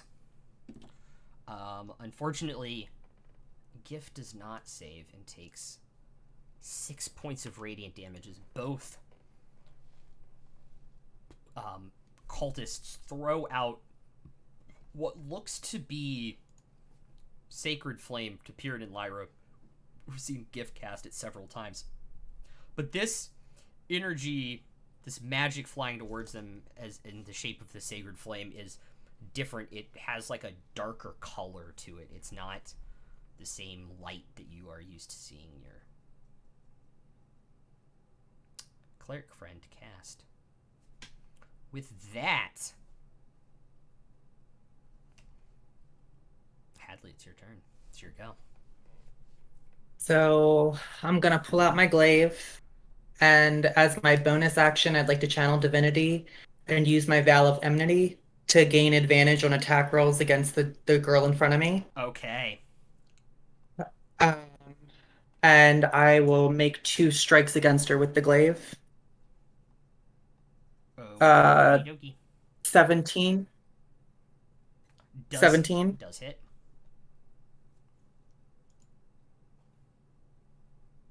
Oh. And a 12. 12 does not hit. Okay, so for the first one, I'm also going to use Divine Smite at a 2nd level spell slot, adding an extra 3d8 to my roll. Oof. Yeah. The truck is back. Oh, I forgot to mention that whenever you target a creature with a blood curse, your next attack against the creature deals an additional 3 damage. That is 28. Well, if I'm adding the extra damage, then that's what, 31? Yes. 30? Yeah, 31 points of damage. Yeah. Oh boy. You see your new friend, the boom, glaive kind of twist underneath the short sword and bury into the side of this armor, and you just hear boom as this divine smite goes off. And now you see the blood splatter across the floor as she pulls it out. Very hurt already. With that, we're back to the top of the order. Piran, it is your turn. So I got this guy next to me. Correct. So I'm gonna hunter's mark him, Okay. pull out my short sword, and stab him in the face. Okay.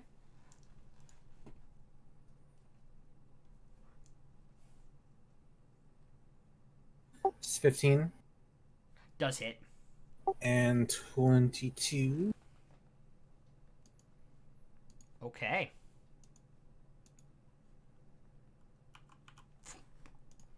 He's... Well, no, that was just hits. That was my 2 hits. Oh, what was the second hit? It was 22 and the whatever the 15 was. So Yeah, both hit. 8 damage for the one short sword, Yeah. and 11 more. So 29. Yeah, 29. You... Boom. He's... As soon as you strike him, you think maybe he's wearing Under Armour armor underneath, not under armor, thank you. Underneath, but as soon as you strike with a short sword, you realize this guy does not have any armor on it, and you just hear as this thing goes in, and then you kind of come back the other way, and now this dark cloak is even darker and is just quickly filling up with his blood as he is extremely wounded. I think By you the added way, too much damage. Hmm? I think you added 10 too much damage. 11 Oh. and 8. Yeah, he's still extremely bloodied, though. by the way, that was not an Under Armour plug, people, for watching. No. Our only plug is Dr. Pepper because we want them to sponsor us. Yep. Mm-hmm. Anywho.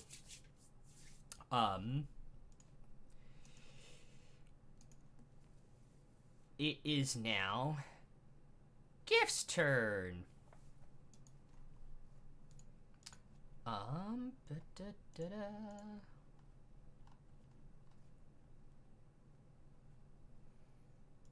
He's going to Healing Word Hadley at 2nd level.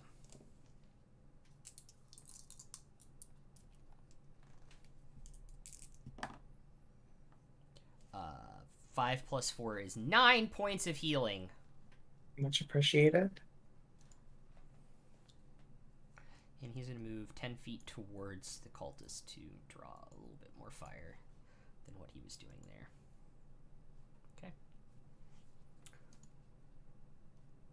The cultist in Piran's face is going to try and touch him and make another spell attack throw. That is cocked up against my mouse. That is going to be a 2, which is definitely not going to hit when I add the modifier in. So that's wasted his turn. Is he like darkening his hands and stuff, trying to hit me or something? Yeah, his hand goes like dark with like this green. You've seen Gift do something similar, by the way. As he goes to try and touch you, and you kind of like sidestep out of the way, and like it goes off and nowhere near your body. It is now Cerseth's turn, which is the name of that thing. They're going to make a short sword attack against Hadley with advantage because they're a dumbass rogue. I want to make sure I have this down. Your AC is 20, correct? You got it. Okay, cool. That is an 18, so it's not going to hit on their first attack, or on their attack.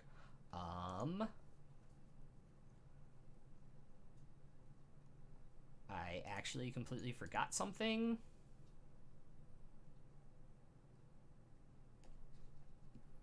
Being within 5 feet of a hostile doesn't impose disadvantage, so she pulls out one of her other hand crossbows, and with her bonus action is going to make that attack.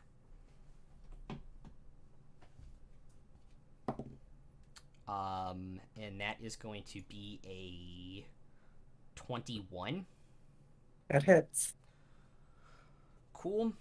That is an auto crit, so that is going to be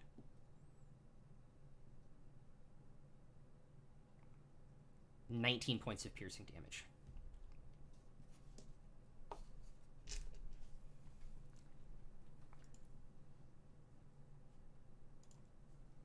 I want an auto critter spitter crossbow.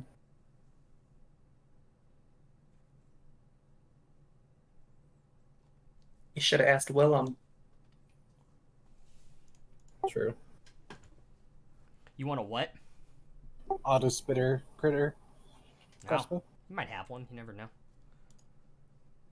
Anywho, with that, Lyra, it's your turn.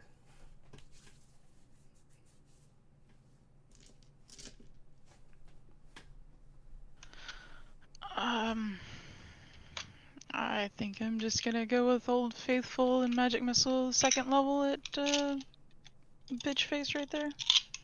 Okay. Bitch face. That's funny. I've heard worse, but that was good. Thieves can't what?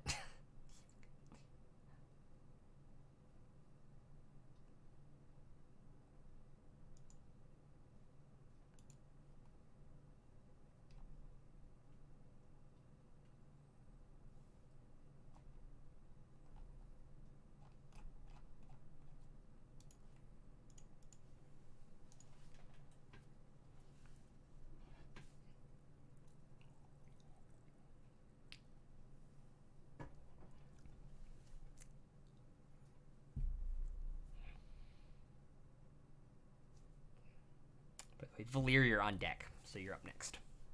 All right.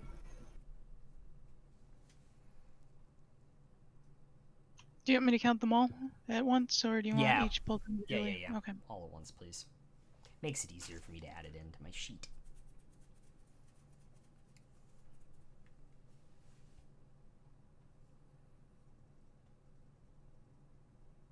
14 damage. Okay. See these bolts strike, and you just hear bones starting to crack and such. It's starting to look really hurt, guys.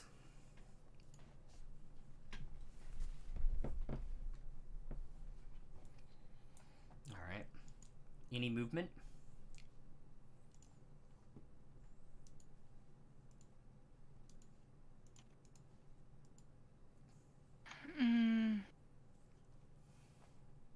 I do kind of want to get out of this area, so this way not as many of us are targeted if we've got like AoE spells, but I'm not sure exactly where to go. That You would just be. want to go like against the wall over there?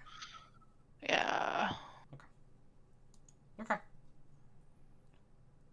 Alright. V'layeer, it's your turn. The curse that I did on myself to do extra damage, that's still active, right?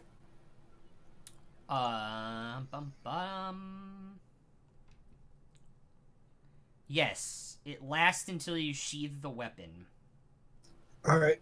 This time I'm going to amplify it.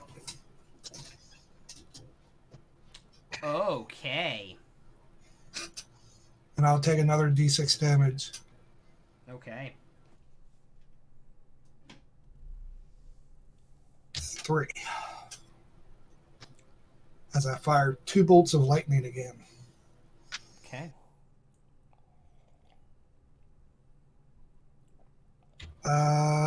13 plus 9. 22 does hit.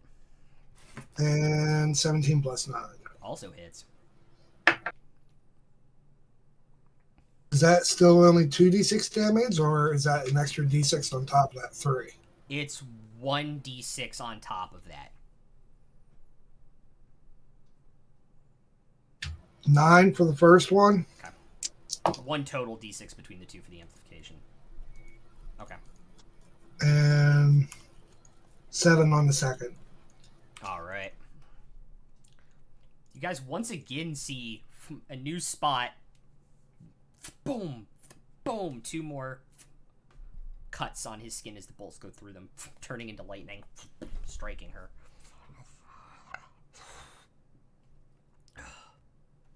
Okay. Oh, what does the amplify do? It gives you 1 additional d6 damage total Oh, on okay. that turn. It's not... It's good, but it's not, like, the best. So I get to roll 1 more d6 then. Yes, you do. Make that 6. Cool. I thought you added it to the first one, so I was... Nah, Okay. I didn't hear you straight. Yeah. And then I will move directly behind the paladin, up against a wall. Like there? Yeah. Okay. Okay. It is now the cultist's turn. Hadley, you're on deck. They're going to walk up to Gif, and they're going to make 2 spell attacks against him. Neither are going to hit. So they touch his shield, and this necrotic energy kind of flies off of it. Hadley, you are up. Okay. I'm going to make 2 attacks with my glaive again. All right. 19 for the first one. Does hit. And 21 for the second. Also a hit. I will burn 2 first level spell slots, 1 for each of those hits, and add an extra 2d8 with my divine smite. Okay.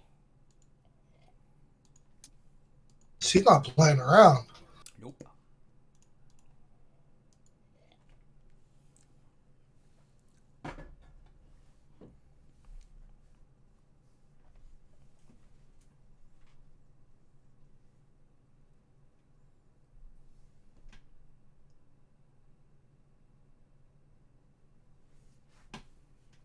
43 points of damage.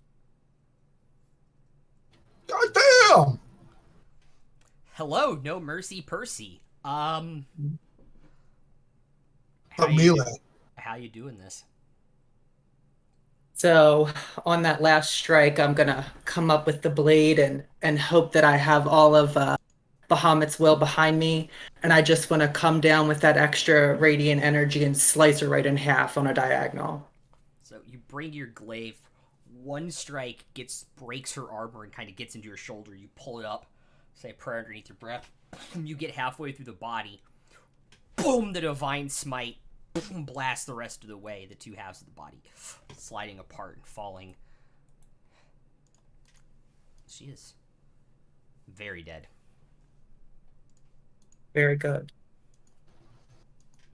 Okay. Speaking is a free action, right? Yes, it is. Surrender, dogs, or you'll die next. Okay. All right. With that, we're back to the top of the order. Piran. I'm going to take disadvantage and sharpshooter shot my crossbow right into this guy's freaking face. Okay. 16. Still hits. I rolled 2 12s. Jesus Christ. Those would hit, by the way.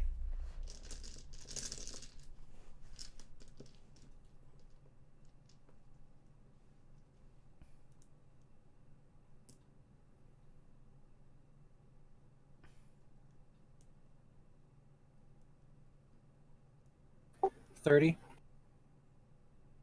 Points of damage. Yeah. Did you actually activate your ability on the crossbow or no? No, I rolled a 1 and a 4. Okay. I was just curious to see how to do it. You see your ranger friend hold up this new crossbow. Right through the guy's neck, like completely. Like the acid and fire burn like a hole. He puts like a finger in it and realizes. And falls flat in front of your ranger. I'd like to step about where he was standing-ish. Okay. Just to get that clear line of sight, and then throw another dart at the guy to Gibbs left. Cool. Also sharpshooter. All right. Lyra, you're up next, by the way. 21. Does hit. 1 plus 5, 6, 16. Okay. Cool. Strikes him in the side.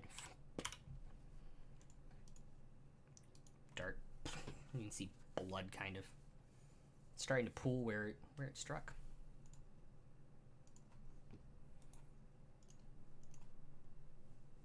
Bonus action, throw my hunter's mark onto the far one.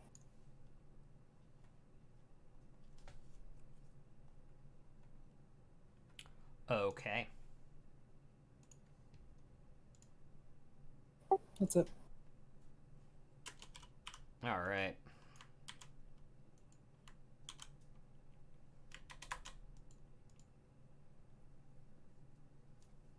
Cool.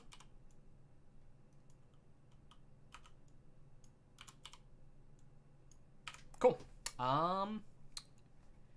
GIF is now up. And what can he do? He's gonna toll the dead, the one that you struck.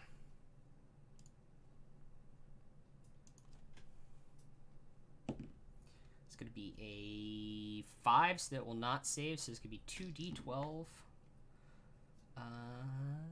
6 plus 6 is 12 points of damage. No, sorry.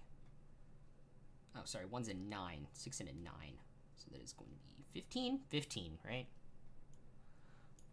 You hear him he holds his thing up.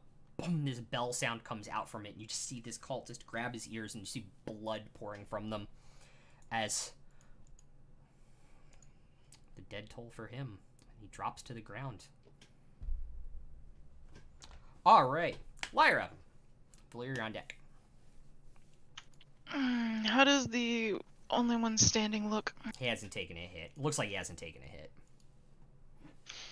Alright, so I'm going to quicken spell Firebolt to cast it twice. Nice.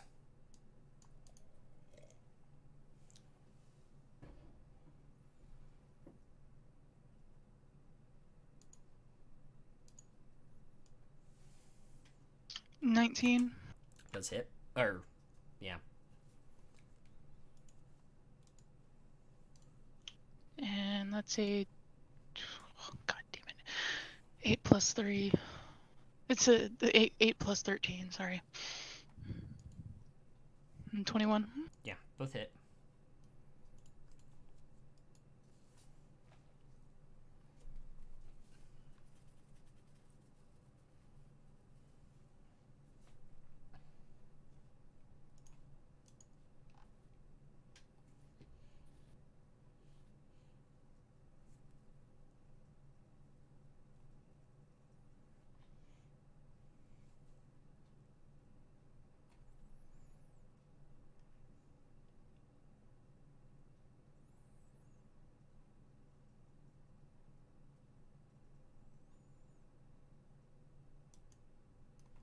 How much damage? 25, huh? 26, actually, sorry. He's on fire and hurting. V'layeer, it's now your turn. V'layeer will power walk up to the guy that she's fighting, Okay. stand up close and let the flames touch him, and says, "Flames don't hurt me." As he pulls out a scimitar and strikes him. Okay. Natural 18. That does hit.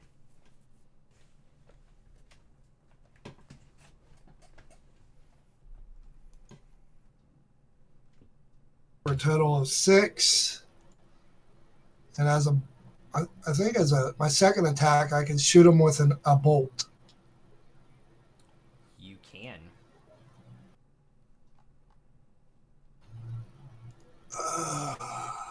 Yeah. 'cause 12 you- total. Yeah, you ignore disadvantage. 12 does hit.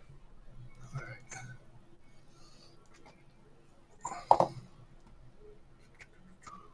8 total. Okay. You strike him with your sword through the flaming cloak of this thing. It's still standing, but you see the burns, flesh starting to come through. You see the blood dripping from the sword wounds, and you just hold your crossbow up to his head, like look away, boom, and just execute him, put him out of his misery. He stands there and sits up the fire for a few minutes because it probably won't hurt him as much.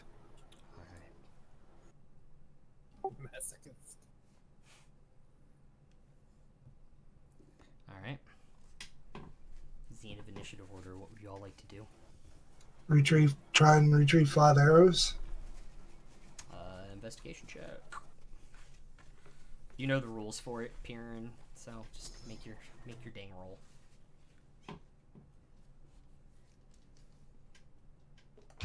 $14 total.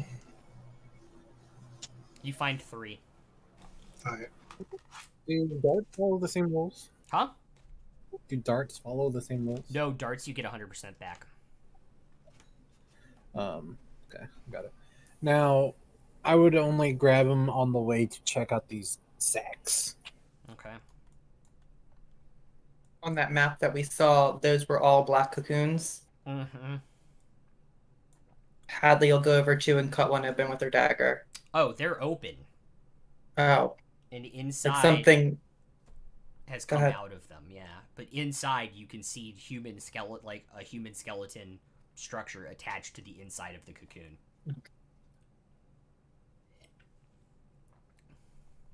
Stand there looking at the wounds on his arm like he's admiring them. He has like this It's not evilish like grin. sorry, I'll put it back up. It's not exactly like perfect, but like I'm limited by my map making software sometimes. But essentially, it looks like a cocoon thing that has opened up, but inside attached to it there was a human skeleton. Are we able to harvest any of the cocoon that was with them? Like that they're in, I mean? Yeah, you can absolutely take some. I'll do that. Okay. I was saying he's like admiring the wounds on his arm. Mm-hmm. He's like has this like tiefling evilish grin come over him, and he like says, "What were they doing with these bodies?"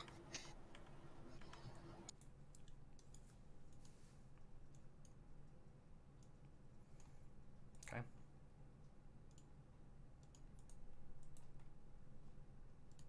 Since no one else has done it, I'll go check the bodies for loot.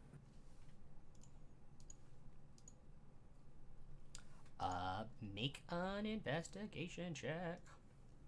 With my minutiae on. Yeah. With your investigative glasses. Yeah. It is 17. Okay. The cultists have really, really crappy daggers on them. And a Tiamat 5-headed, like, spellcasting focus. If you want to take those. Times 3. Yes. The elf you fought has a +1 hand crossbow and a +1 short sword.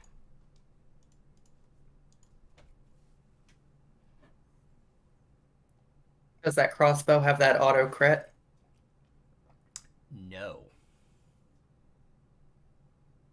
Dirty rogue tricks. Yeah. It was her class feature.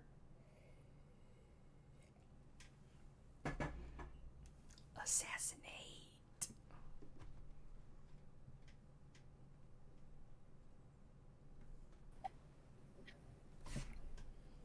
Walk over to the pile of garbage for possessions. Okay. I'm not trying to hide this loot either. Well, maybe this focuses. I'll throw them in the bag.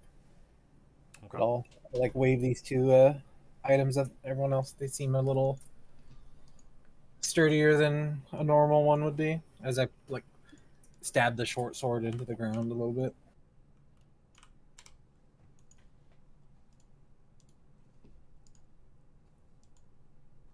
Then I would like to investigate the pile of rubbish. Okay. Probably wouldn't mind the short sword. 18. Okay.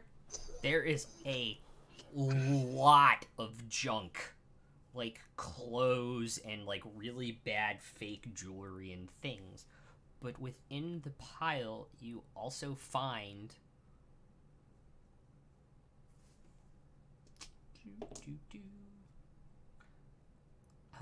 6 regular health potions. Nice. Ooh. 6 health potions. Mm-hmm.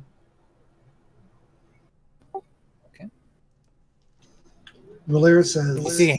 Pop out some potions. I do not want the short sword. You can have it if you wish.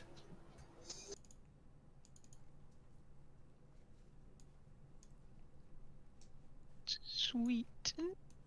Who's looking hurt? Take any damage, so.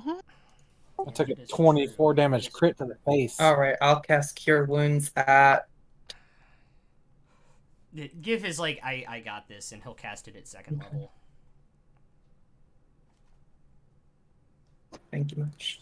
You see V'layeer's arm still trickling with a little bit of blood, and he's like, That is "Nah, I'm fine." 7 + 7 is 14, + 4 is 18 points of healing.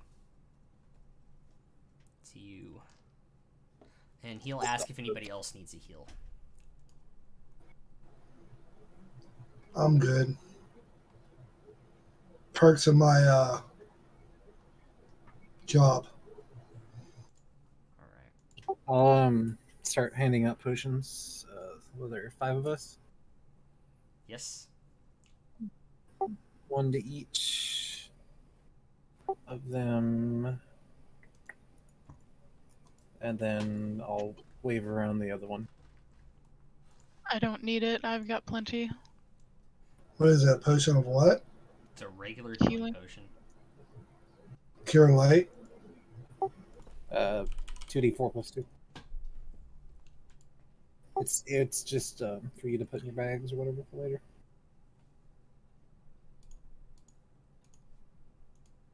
I hand the short sword to the sorcerer. And I offer up the crossbow to V'layeer. Do you need this?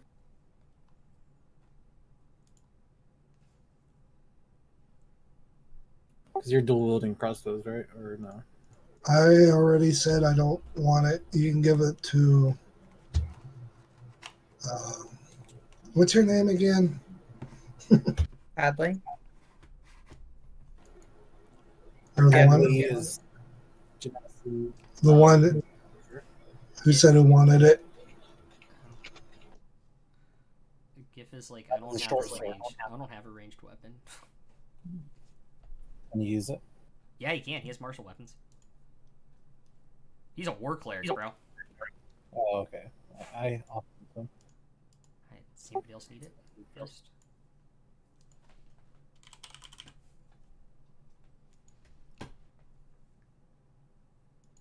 Wow. Is this at the time?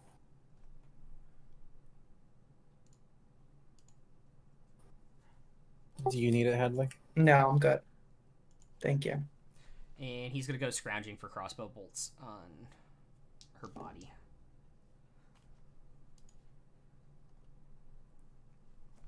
And he's going to find 16 of them.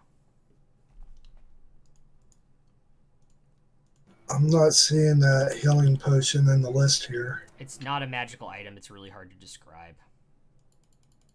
So I just typed in potion of healing, and that's about the only one that looks the same. It does a 1d4 and stuff like that. I can add it. I can add it to your inventory real quick. Hold up. Did anybody take the second one? Okay, Gif is like, I can heal myself. How can I? I've already got like 8 potions of healing and stuff like that, so I'm good. Somebody else take it. I don't need any more of these right now. I feel the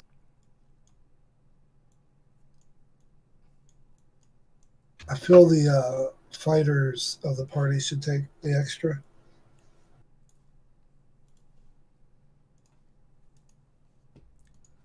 Because like nobody Are there nobody any- else wants it, I'll take it to pour down somebody's throat. Worst case.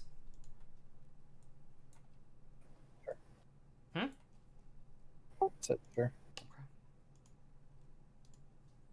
The 3 cultists. Are their robes in bad disrepair, or would we be able to take those as well? I know one has blood on it. They're all very bloody, and one of them's burned. Okay. For lack of a better word, you can rip off the insignia of the church off of them if that's what you would like to do. The 5 roses, which I think Yes, is pinned please. in chat. All right, go for it. It's easy enough to cut them out. Or at least it'll serve as proof. Plus, we have their spell focus, their amulets. Before we leave, I'll walk over to one of the cocoon skeletons, kneel down, look back at the 2 holy casters. Any of you can speak with dead? No. Maybe we should take one of these back to a church and find out what they were doing with them.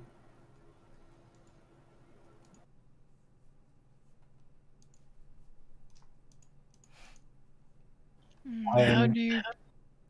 I go over to the bag of holding. I keep forgetting about that damn thing. V'layeer, as you touch it, make an Arcana check for me. With advantage? Yes, actually.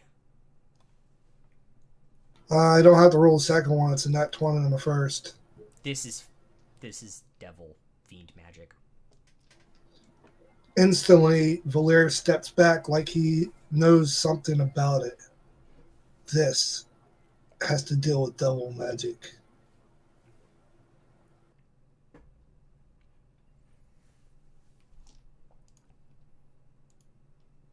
You'll just see Hadley like stiffen up more than she's already. Like she's already pretty stoic, but now you see a.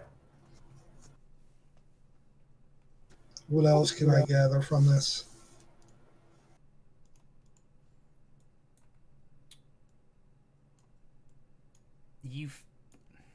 In Nat 20, you can probably tell a lot. In terms of the magic you feel when you touch it because of your hunter order, your blood hunter order. This is some type of fiend creation magic.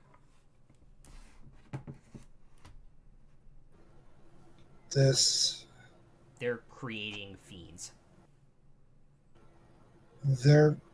If I'm correct, they're creating fiends. We need to take one of these back to the church and try and talk with it. Great. As he says that they're creating fiends, I'm going to pop a spell slot and do my premedial awareness. What else is covered underneath that? I always forget. Aberrations, celestials, dragons, elementals, fae, fiends, undead. Okay. So, no to aberrations, no to celestials, yes to dragons, no to elementals, no to fae, yes to fiends, yes to undead. Does a Genasi not count as elemental? Technically, no. Okay, so dragon, fiend, undead. Yes. I'll tell them within a mile of this place, there's at least one dragon type creature, fiend, and undead. Yeah. Okay. Besides the door we came in, do we have a another way out of this room, or like to go deeper into the temple? You all, as you're standing there kind of talking about this, feel a breeze on your face coming from the back wall behind the bodies.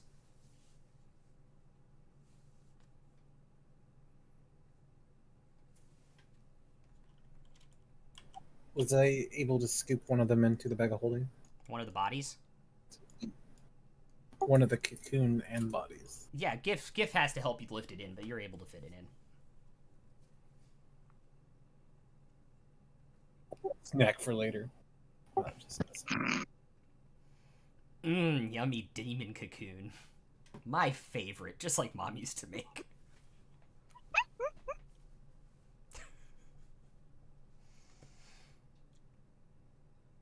And you kind of look at this wall in front of you as you feel like the breeze coming through it, and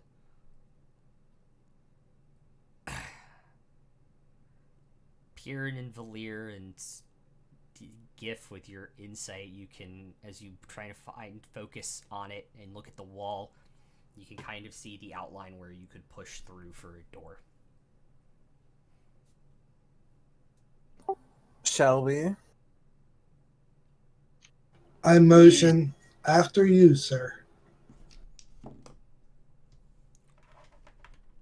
I shall push on it, I guess. Okay. It opens up and you're walking into darkness. Another short hallway. Is that the name of a song? No.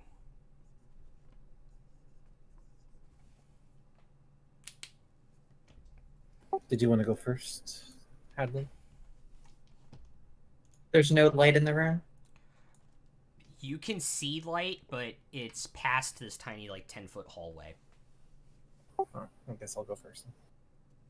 Thank you. GIF will go first. Holds his shield up.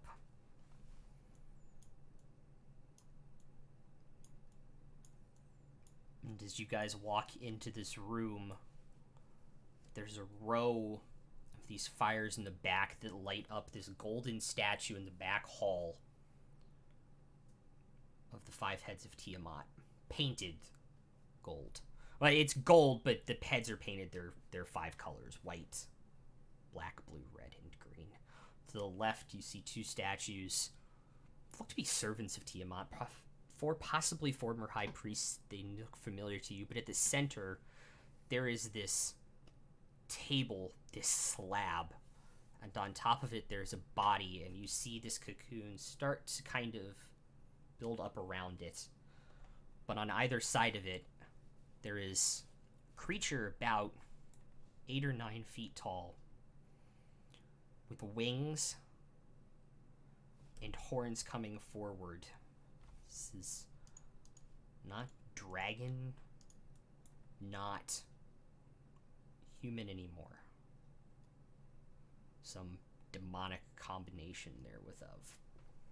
They're working their magic and don't hear you walk in.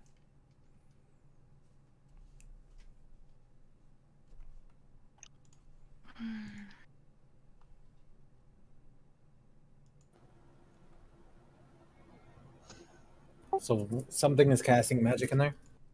Yes, 2 things. 2 things.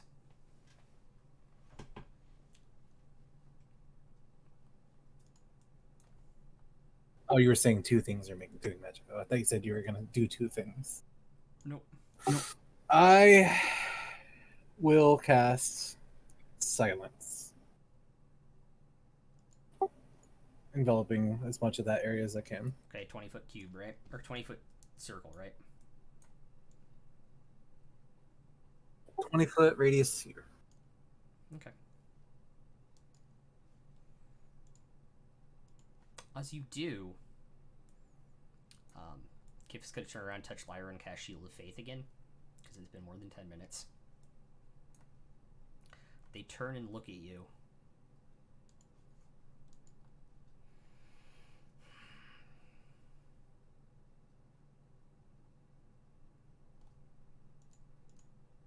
Hold their hands up. Both of them.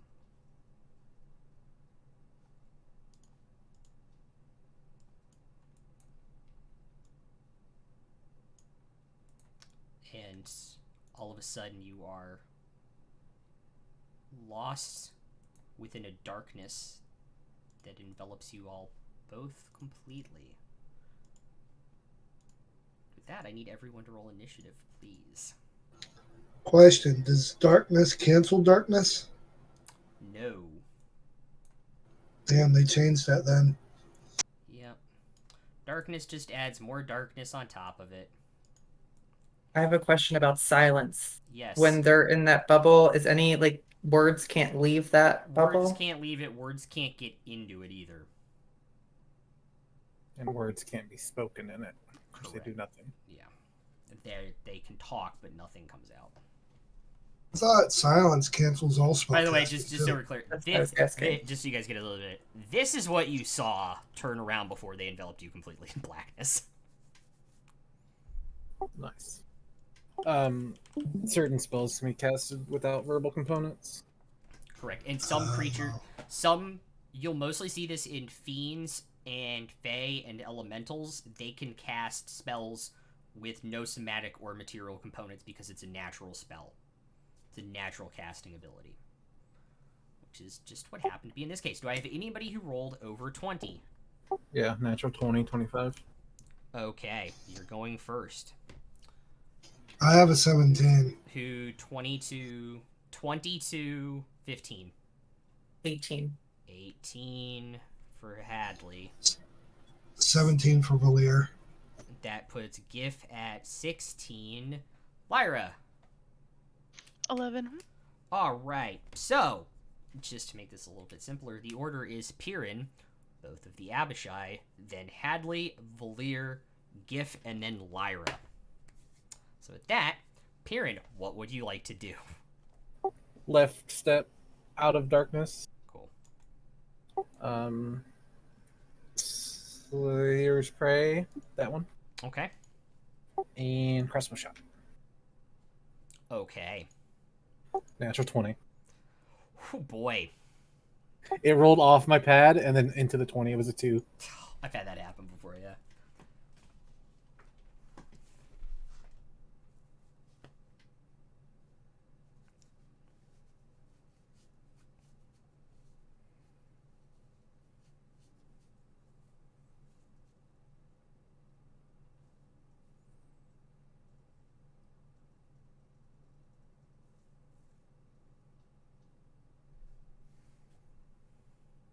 $39 damage. Whew. Okay. And then a crossbow shot. Okay. Sharpshooter, of course. Yeah. Ooh, now that time it rolled 2 of 3. Okay. Plus how much? Like 5. Let's see. Yeah. That is not going to hit. I didn't think so. Alright. It's now both of their turns. The one on your guy's left is going to go first, and as bonus action, he's going to move it back on top of you. Oh, no! No, he tripped. He tripped and fell. He tripped and broke his back. You guys see... Oh, wait, you guys can't see. Never mind. But you hear his wings as soon as he comes out of it, and you can hear him moving towards you, peering at the darkness. Would I be able to see that only part of me is in that darkness?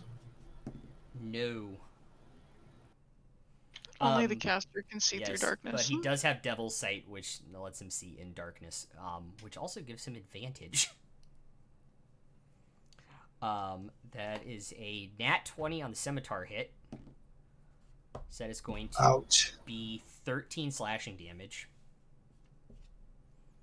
And then on the bite, that is going to be a 25 to hit, Baron. Miss.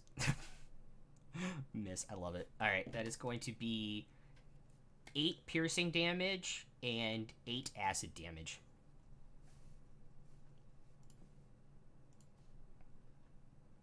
Absorb elements, half damage on that one. Okay. Reaction cast. How much was the acid? 8.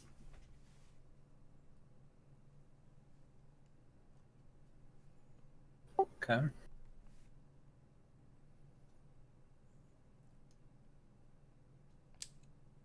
How much did you reduce it by? Half. Okay. Cool. Next one's turn. He's gonna fly into the darkness and attack Gift Scimitar hit. That is going to hit, and is going to be only 4 slashing to Gift. And then on the bite, it's also going to hit, so another 16 points of damage. All right.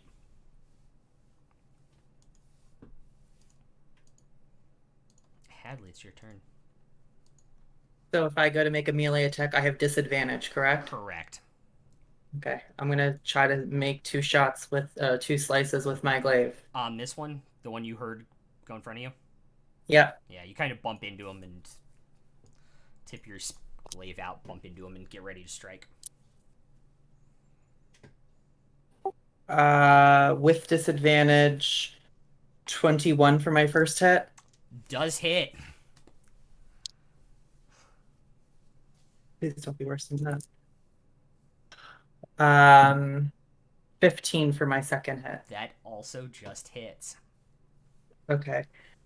I'm not going to play around with these dudes either. Let's see. I'll burn a second level spell slot for my first one. Okay. With Divine Smite. Yep.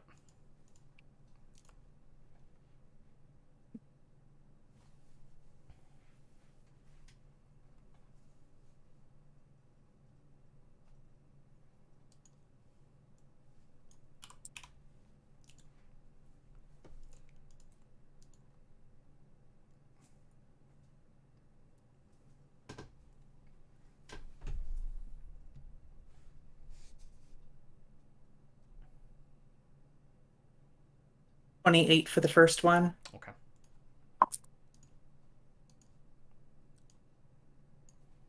And then I'll burn a first level spell slot for the second. Okay.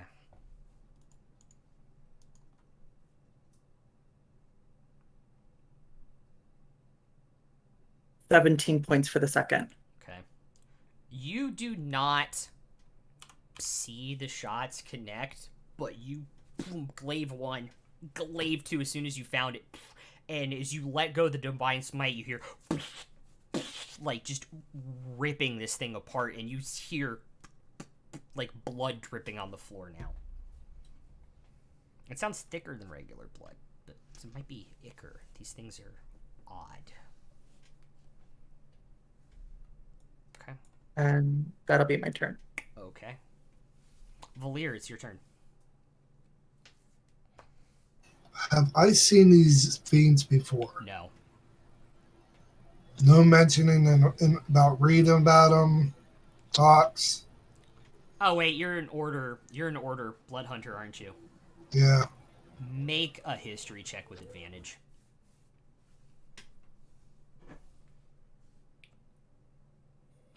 $23 for the first roll. 12 for the second. Okay, so 23.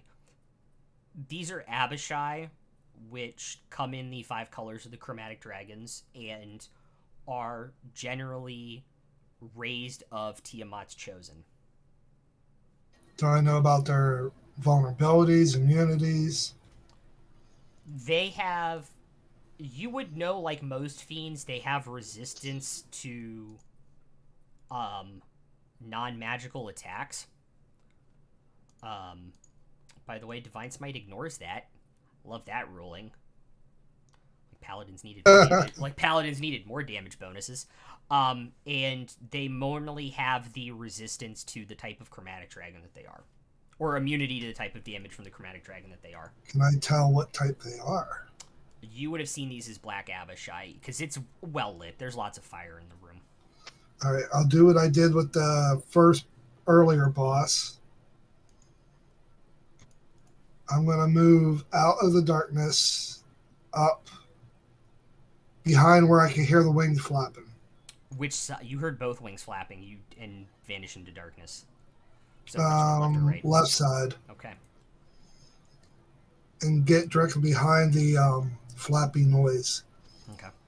and just fire 2 shots. Okay. You are firing into darkness, so it is still at disadvantage, unfortunately. I know.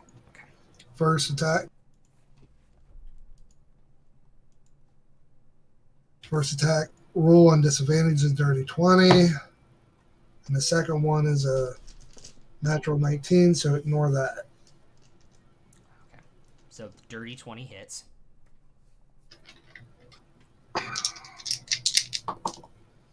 Uh, 6 plus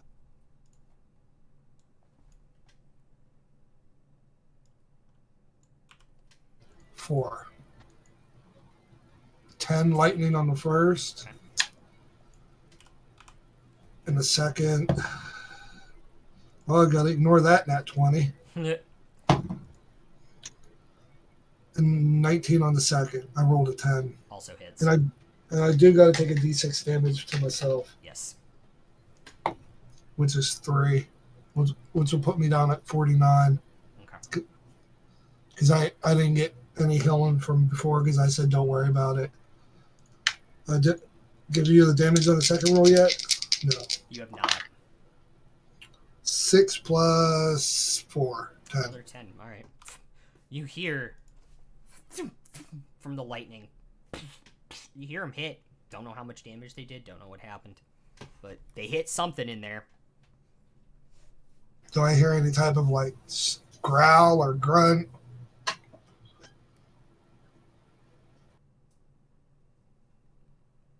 Nope. And how much movement do I have left? 10 feet? All right. How much movement Move. do you have? 5 feet, sorry. What is those 2 things back there off to his left? Those Are are they like- statues. Can I use that as cover? You can get half cover there. All right. Okay. All right. It's now Gift's turn. He heard this thing took a couple hits, so he's going to try and cast Inflict Wounds at first level with disadvantage. That is 9 plus 7 is 16, right? Yes. Yeah. Sorry, my brain doesn't want to work. So that is going to hit. And that's going to be 10 plus 7 for 17 points of damage as he touches this thing, and you hear like necrotic energy just seeping into this thing. Somehow. Haven't heard a body fall yet. V'layeer, it's your turn.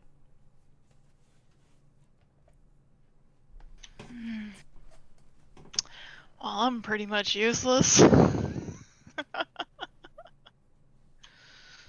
Stupid darkness. Well, I guess we'll pull out Shadowblade as a 3rd level and try to get up close to this dude over here. Yep, that one. You kind of heard where the hits were happening, so you kind of like bump into its arm. You can't see it, but you bump into its arm and just swing at it.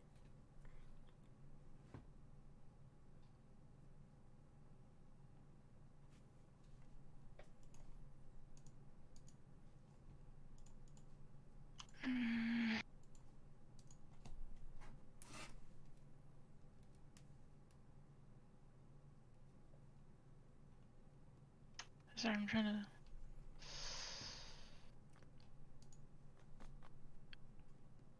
I think that's a 12. 12 does not hit.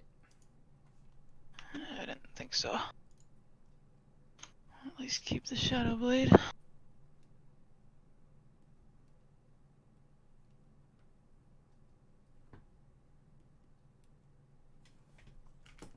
That's about all I can do. Okay. Yeah, because it's the bonus action, movement, and action, so. Alright. Cool. Back to the top of the order. Piran, it is your turn. Protection from evil and good on myself. Silence drops. Okay. And that's all I can do.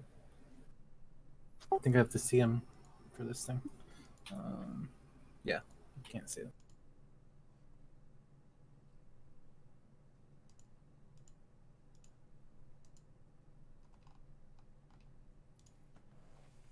Alright. So it should be a straight roll now, I think.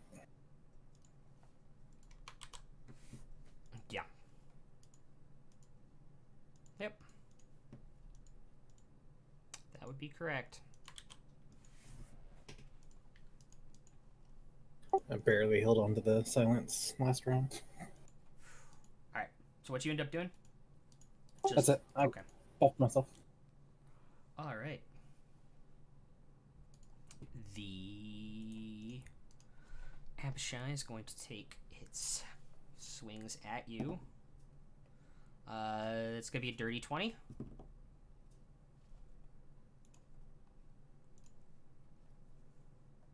Yes. Oh, I have disadvantage on attack rolls.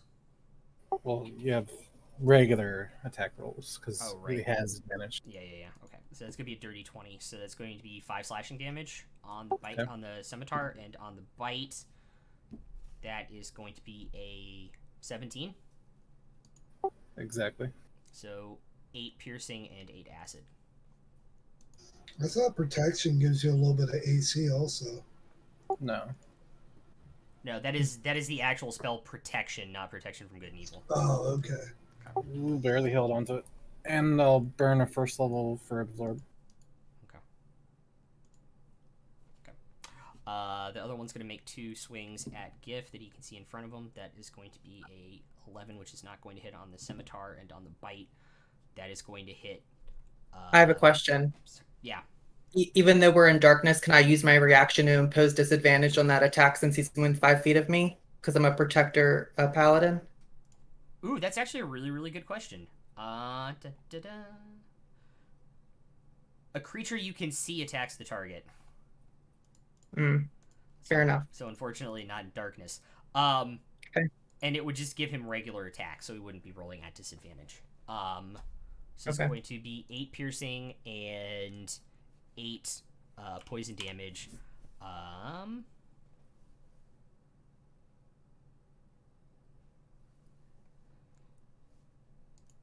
Which would drop him, but he is a half orc and uses relentless endurance to stand back up. And that is their turns. Hadley, you are up. Does that mean gifts at 1 hit point? Yes. Am I able to? I have to see him to do cure wounds, right? Or it's just touch. Could I like reach out for I him? believe cure wounds is touch, so yes, you could. Okay. I I'll cast. I was gonna say, if you read the spell, it should tell you whether it's a touch or sight. Yeah, range is touch. Mm-hmm. Yeah. Okay. So I'm if gonna it's touch, cast. it should be okay. Sorry, I'm gonna cast it at 2nd level. Okay. Um, Is that your last spell slot? 2nd level spell slot? it is.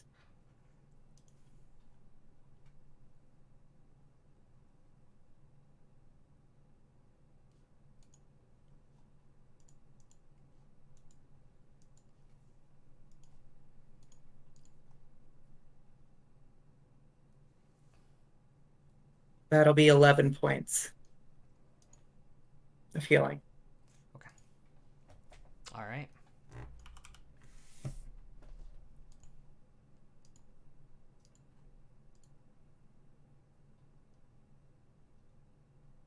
Okay. And that's the end of your turn, correct? There is. All right. V'layeer, you're up. From half cover, I'm going to try and break both of their concentrations on the darkness. I'm going to say in Inferno, loud, that the god that you worship is a puny little bitch.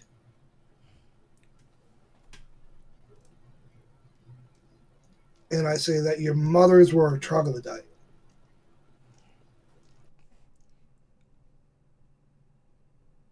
Make an intimidation check. Natural 19. Okay. +2 blackjack. You hear back in your head, and you're not sure if it's because they're actually intimidated or because they're demons. They, in your head, telepathically both speak to you in this creepy unison, like, the Queen of Dragons will have your soul. In Infernal in your head. Didn't break their concentration. Nope. Okay. I am going to fire 2 bolts at the same position where I fired from. All right.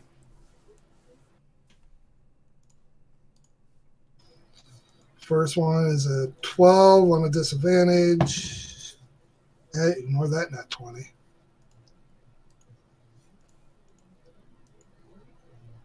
First bolt probably doesn't hit, huh? What is it? 12. Does not hit. All right. Second bolt.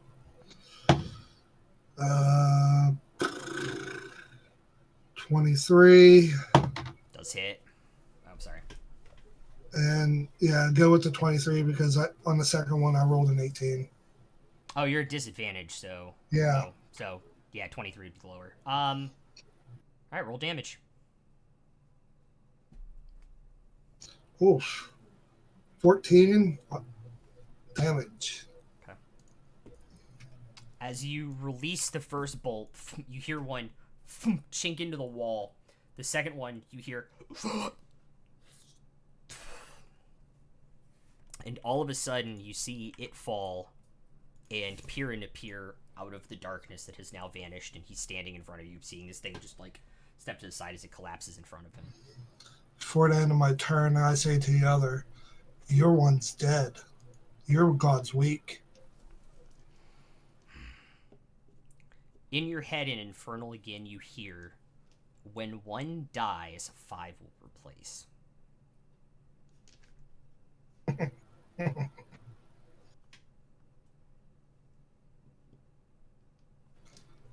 And can I make it to the body it's over there? Yeah, you still have full movement. All right. I'm going to get, not that body, the one that's on the altar. Or the Oh, slab, yeah. and just reach over and check the pulse. He is very clearly dead. You don't even need to check the pulse. All right. Okay. With that, it is Gift's turn. He is going to...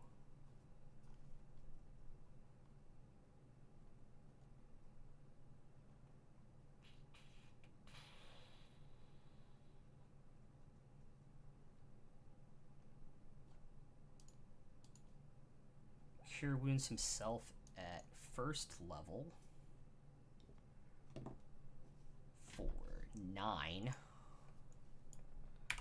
And then use 1 stack of his War Priest to make an attack with his Warhammer at disadvantage.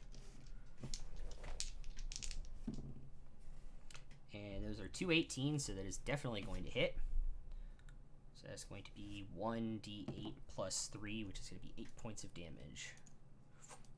You hear this Warhammer crunch against this thing. And now you hear like one wing just like barely flapping in this darkness. And with that, Lyra, your turn.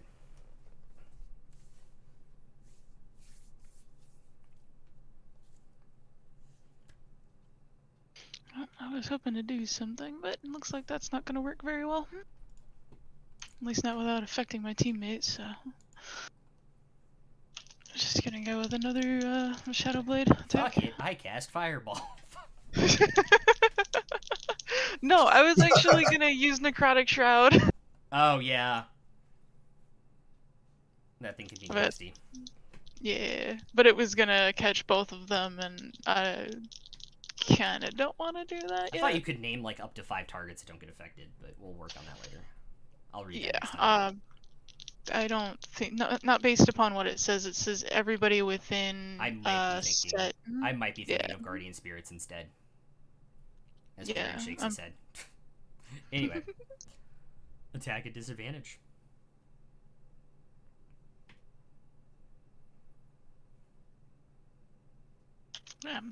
That's definitely not a hit. That's a 6 on the dice. Plus.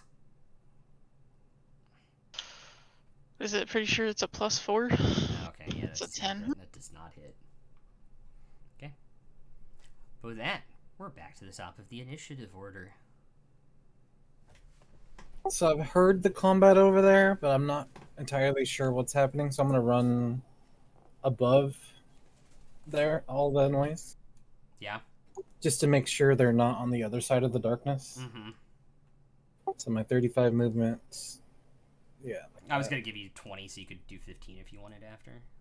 Yeah. So I don't see it, so I ask him to call out where it is. Gift dumbly says right in front of me. So I shoot at that voice. Okay.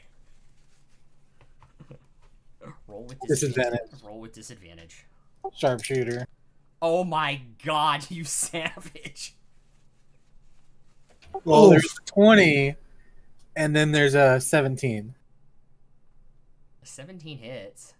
Okay. Dude, a 15 hit. Like what do you think was gonna happen? Anyway. Alright, so All bronze, no armor.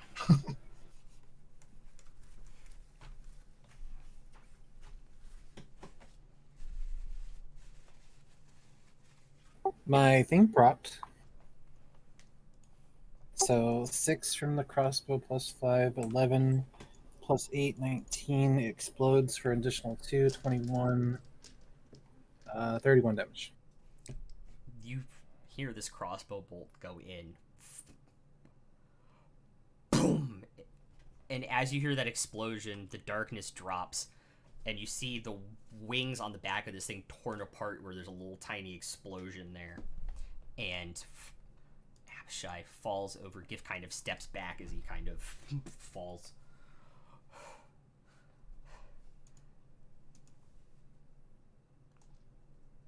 Then I drink a healing potion.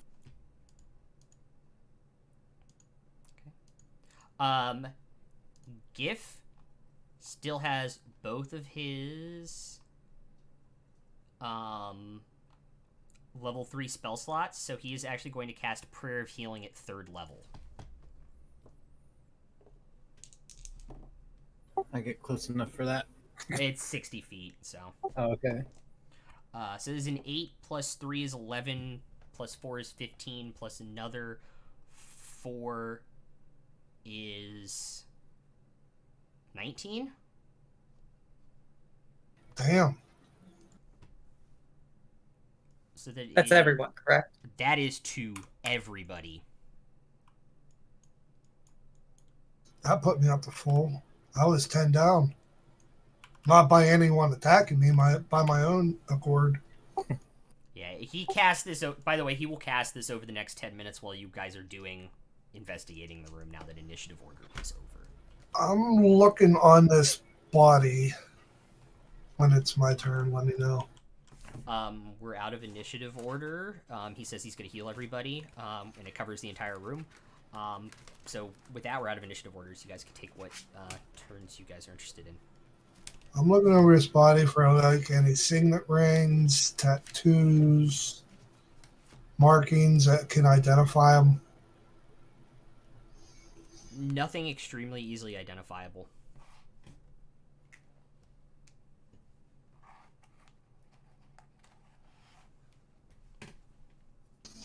Then I proceed to walk over to each of the demon and rip out their fangs. Make a strength check. I'm going to use my scimitar to help with it. Okay.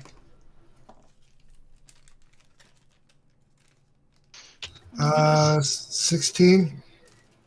Easy enough. You're able to cut out 2 fangs out of each of them. All right. Alright. What are the rest of y'all doing?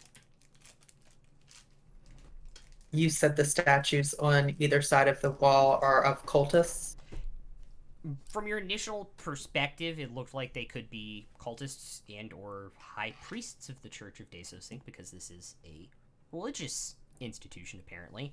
And as you walk over after the battle and inspect them, it does look to be like previous high priests of the church. Is there any plaques or anything like that naming them? Make an investigation check.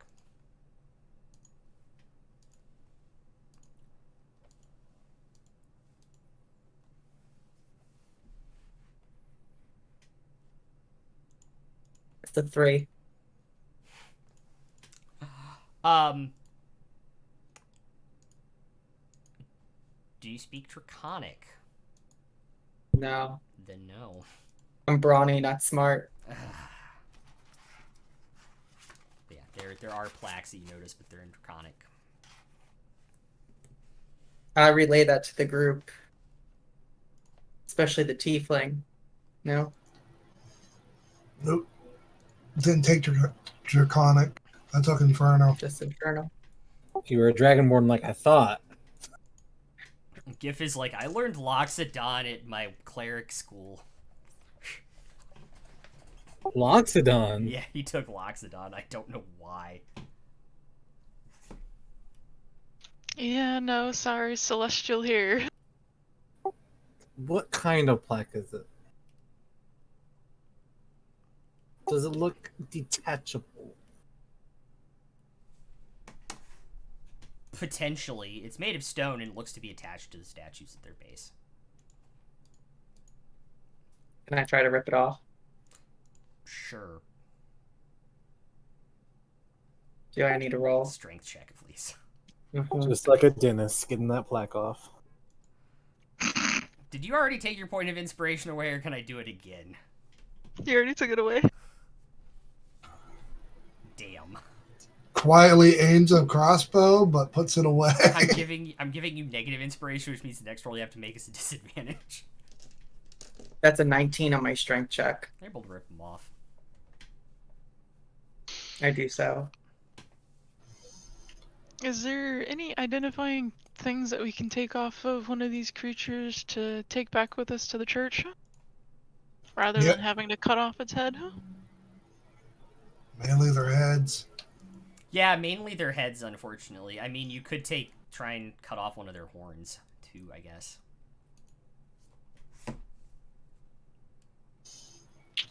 I guess we could cut off their horns. It might even come in handy for somebody too. Looking over these demon bodies or devil bodies or whatever, what parts of their bodies that alchemists will pay good for?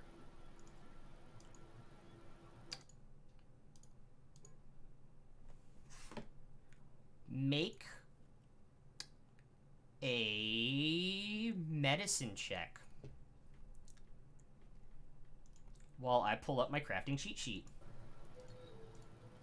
17 plus 2.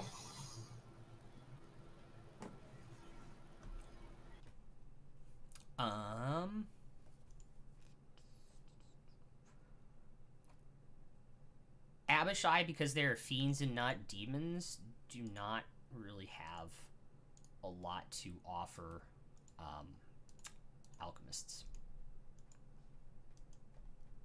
What about mages?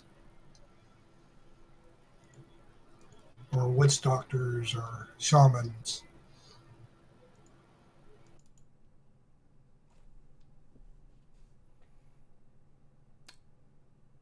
The horns may be of some use to mages, potentially.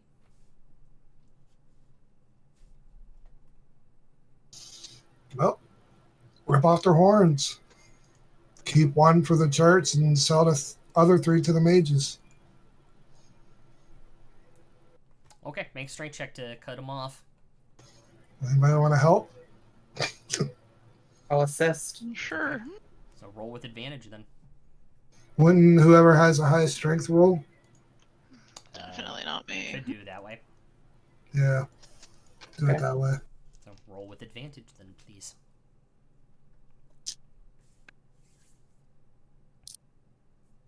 That's a 20 dirty. Okay.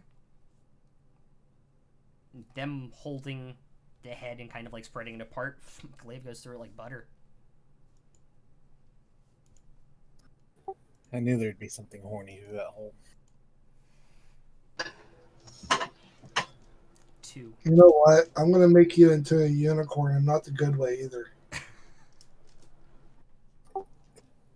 It'll be a reverse unicorn. To the right was a 5-headed gold statue of Tiamat, right? Straight ahead of you, Gaul. Yeah. Right? Yeah. Yes, that I want it. Probably weighs like 300 pounds. It weighs way That's more fine. than that. It is huge. What's the melting temperature for gold? And how much heat does a brazier put out? Brazier. Guys, this is why you always have to have your phone out as a DM, because you never know what your players are going to fucking ask. 2,000 degrees Fahrenheit. The average wood fire and or light coal fire, which are often found in braziers, burn at about 400 degrees in a non-kiln situation. There was some killing around. No. No, we were killing. It is huge, by the way. Like, hold up, I'm gonna like put like it juts out of the wall and is taller than you, and is like the same width as you coming out of the wall. Like, it is big. So I'll gesture to this thing. I was like, "Do you guys want to chop this into pieces?" Well, that little nifty bag that you have, how much weight can it carry? 500, I think. Mm-hmm. It's currently at. Let me check.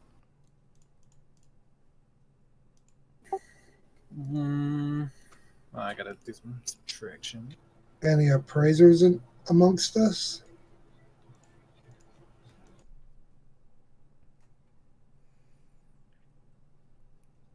How big are each of the heads on this Tiamat statue? Like 12, 18 inches long, 6, 8 inches high. It's pretty jonky. And how hard would it be to cut through them so I could defile the statue before we leave at least? It would be hard to cut them off.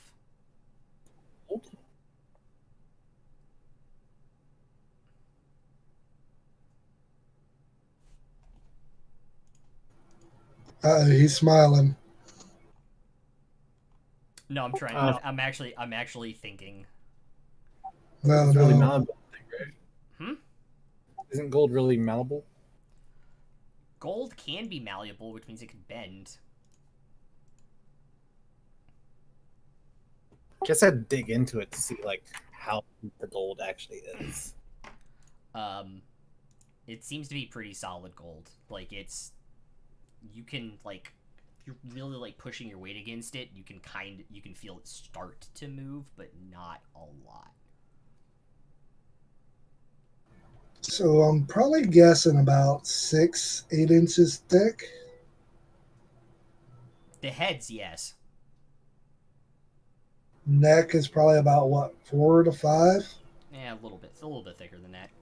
Gift's gonna ask you to stand back, I do that.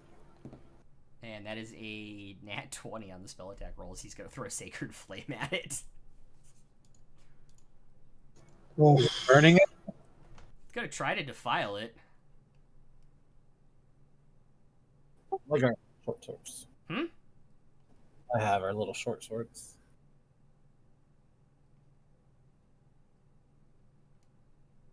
And a shovel.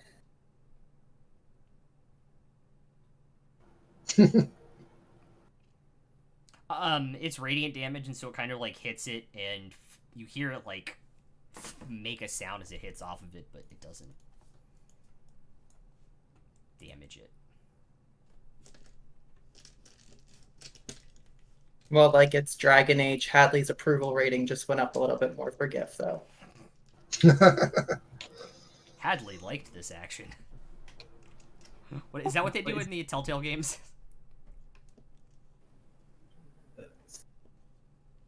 I have a question for V'layeer.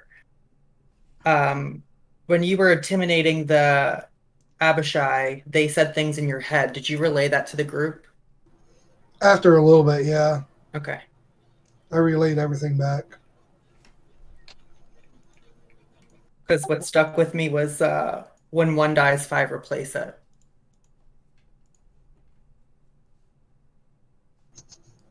So basically, it's something like a Hydra.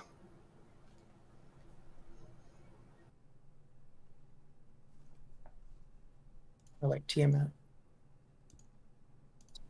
As they're all talking, I'm like feet against the wall trying to pull the statue off. Make a strength Oh. check. I'll hop on with him. Use my weight. Both of you make athletics checks. 30, 20. Okay. 82. Damn, I gotta get a +1. Shit. 17. Okay. After 5 or 6 minutes, you guys hear this sound as boom, you're both on the floor with this statue pulled off the wall next to you. Oh! That hurt you more than it hurt me. Alright, you guys take 4 points of bludgeoning damage from hitting the floor. Statue's not on top of them, is it? No. Okay. They landed each to the side of it, but it still forced them down into the ground because they were holding on to it. How much money do you think we can get for one head? Wait. Think that over a minute.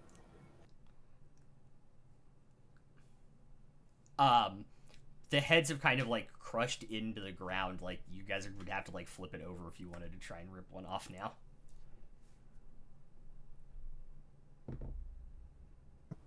Do that. I'll help as well. Strength checks for everybody then, please. 15. Looks over to the 15. Okay. Strength check. V'layeer. looks over to Lyra and say, "You gonna help too?" Consulting her spellbook.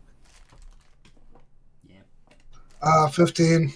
Like you guys just have enough strength to like lift this thing back up against the wall, and the heads have now been like damaged and stuff, so you can break off 3 of them pretty easily.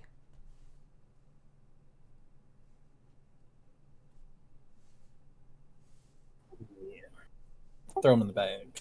Okay. Weigh about 40 pounds each. Imagine that type of gold today.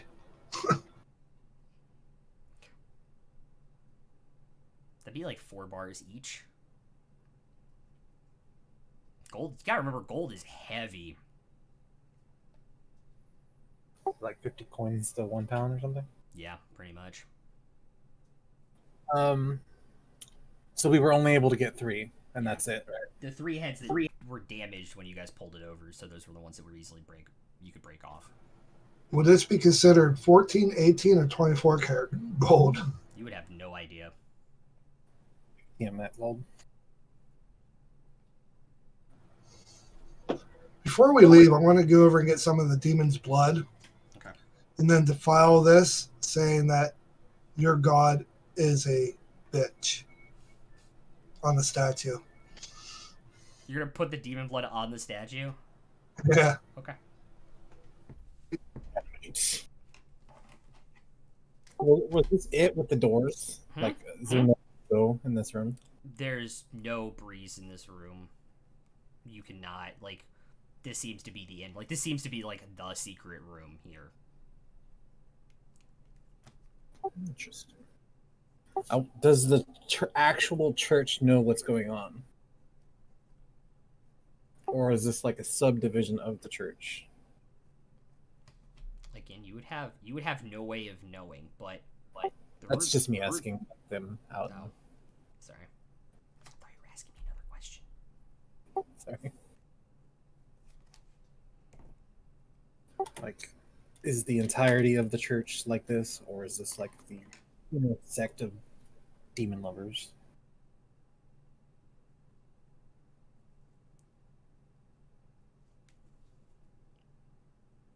So, would we watch? Should we go outside and watch to see if the church comes down here?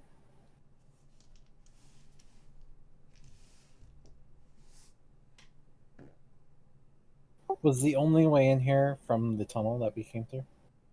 To the previous room or to this room? To the previous room. No. There was another way There in? was another way behind you. They're kind of like 2 tunnels right next to each other. We complete our survey of this area or head back? Make sure we didn't miss anything, any like hidden trove or whatever. How much? Oh no. Oh, that's me.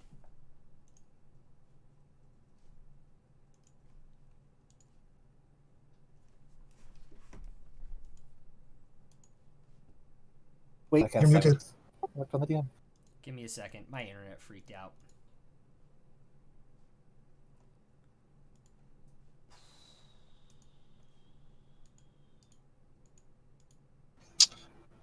Yeah, the still frame on your stream looks like I was picking my nose.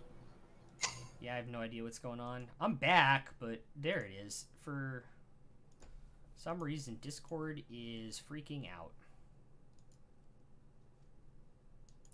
Oh, cool. It was Adobe Flash trying to run an update, even though they don't exist anymore. Okay.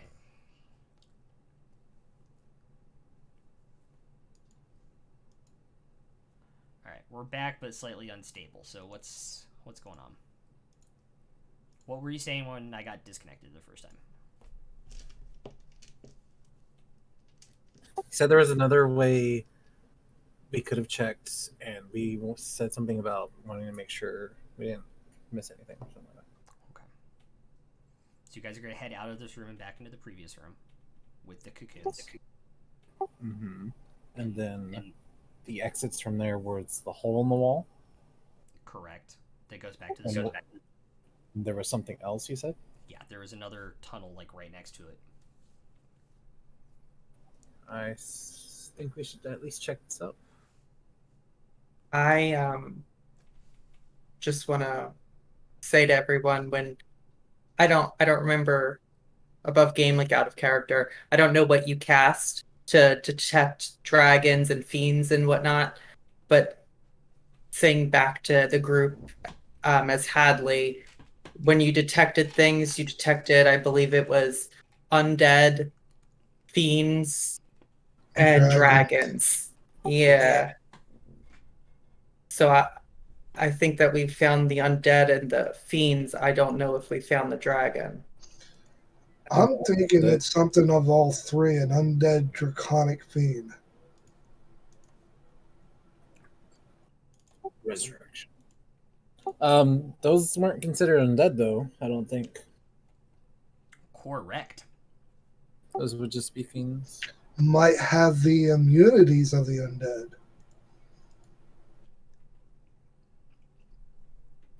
Can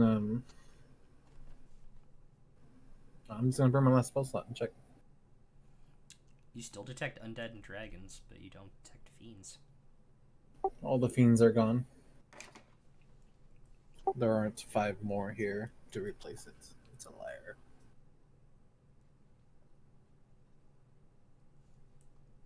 Okay, and you guys go down the...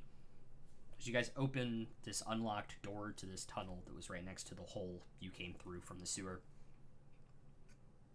it immediately is a staircase up. To the church. To a kind of landing pad with kind of doors at an angle that you recognize as the other side of the double doors from the back entrance. And to the right, there are now stairs that go up into the temple itself.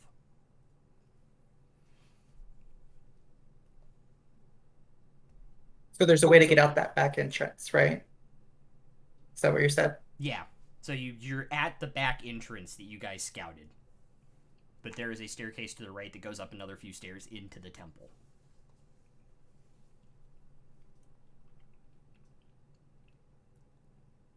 I'm tapped.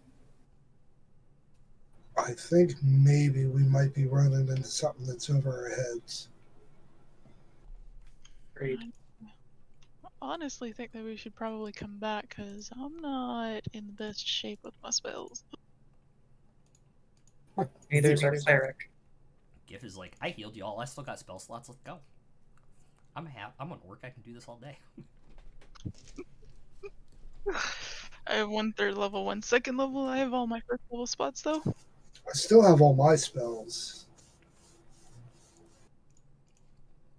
I mean, I'm down to go forward, but trust me, I will run if I have to. Okay. We could see, and then if we have to, run out the way we can. We're still in the building, though. We're not outside the building at the doors. Can we stealth our way up into the rest of the temple?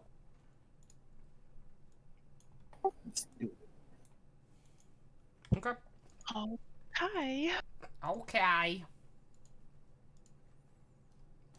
How tall was that woman, the first mini boss that we fought?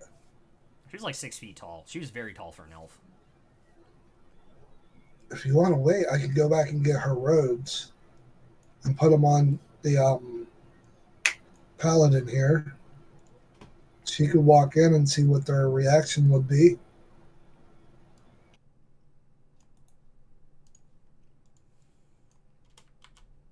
Was she wearing robes?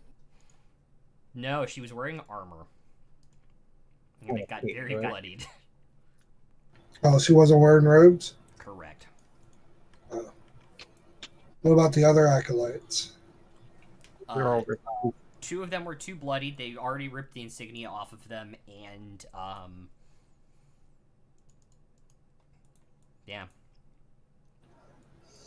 I was going to say maybe we could use the Warrender attack, stick. Help, my brother needs help from Thor.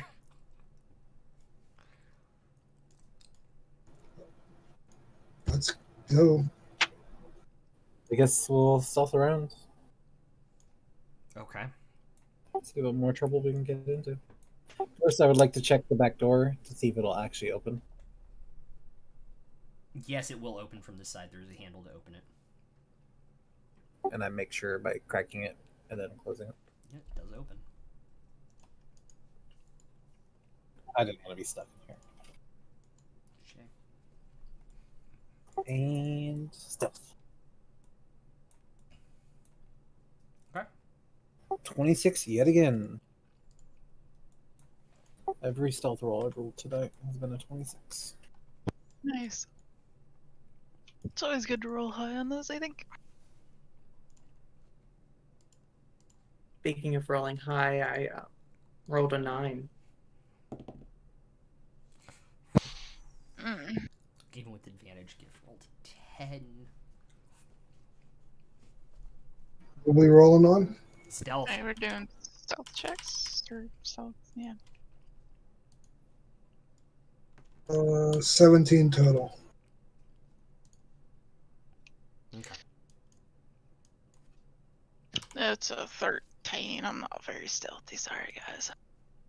It's all good. I rolled a 4. So Okay. Clank, clank, clank. I mean, you guys make noise, but you're in this. You're in the main chapel of this church now. There's another statue of Tiamat in front of this altar and a pulpit to speak from, and rows of pews, and this seems fairly normal.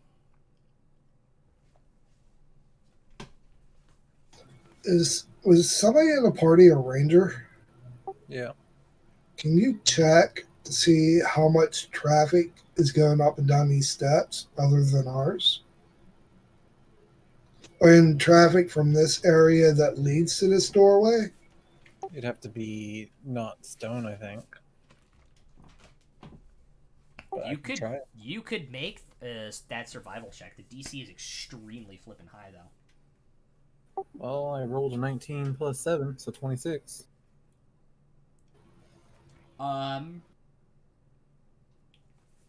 You can tell that there is traffic going up and down the stairs. Like, there is wear in these stones.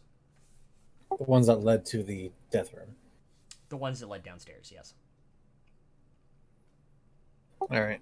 Let's kill everybody. Now, how long I it's say been we a death find room, you someone have no that- idea. Is there, I say we find. Sorry, go ahead. I was just gonna say we should just find one lone person and interrogate them. Is there like a book that people sign when they come into this church with their names? Not that you can see. That'd make it really easy to make a list of people to kill. Or interrogate, yeah. That would almost be too easy. That would probably be in the cleric's office. I would like to investigate that speaking podium thing Okay. with my eyeglasses. Okay. 16. You find various pages of notes for different sermons.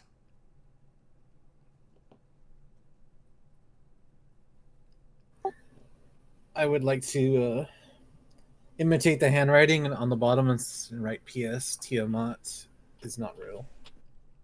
Make a performance check. So We're with the hating minus on 1, Tiamat. we're at 10. Huh? With the minus 1, I'm at 10. You got some of the swirls right, but the rest of the letters are just garbage. That's what I was doing. Everyone else can do their things.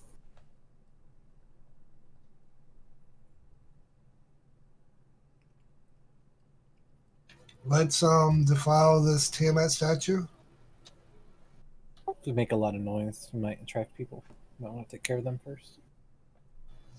We could defile it without making noise. All we need is somebody holy doing it.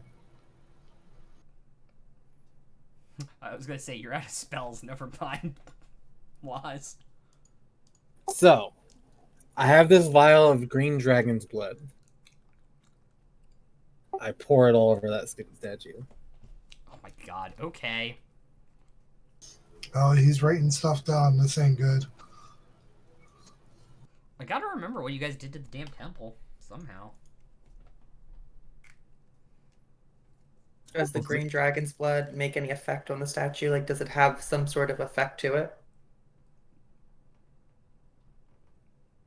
No. But it's Green Dragon's blood, and it's one of theirs.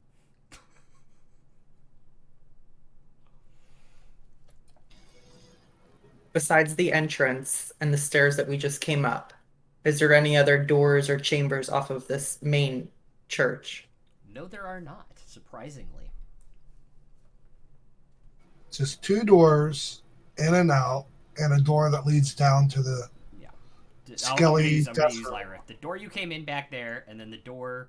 I'm gonna move Hadley down there, past the things. Like, right there. Right there.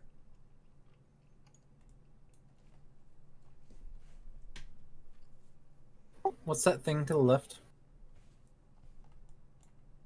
I'm gonna move you there. That thing? Yeah. That's the pulpit you investigated. Oh. What's that book in the altar thing? Oh, that's like a candle holder. It's got like 5 different candles in it for Tiamat. One of each color.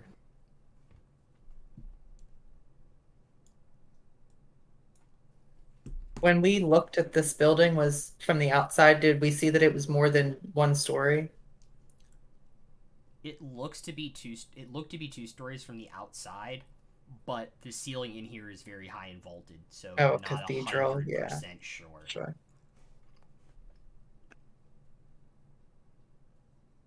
How flammable does this place look? I mean, the pews and stuff are definitely flammable. But other than that, it's stone.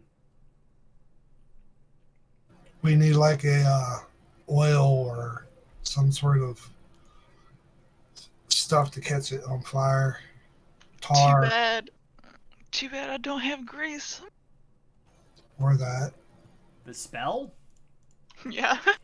Fun fact, guess what they did last Tuesday without telling anybody? What? They eroded grease. It is no longer flammable.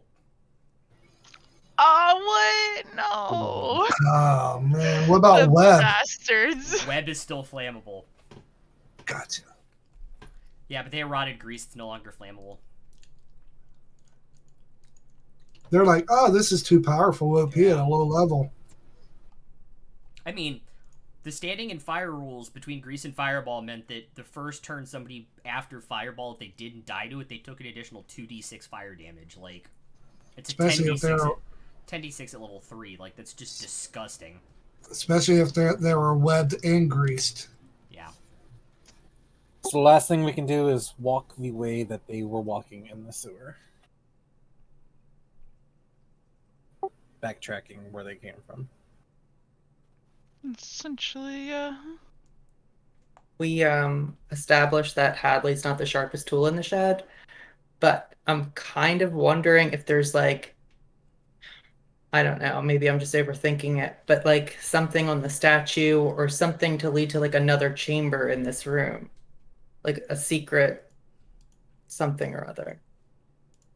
Maybe I'm just overthinking it. Nah, it's logical. Cults like this always have something up their sleeves. Mm-hmm. Did we look up their sleeves when we killed them?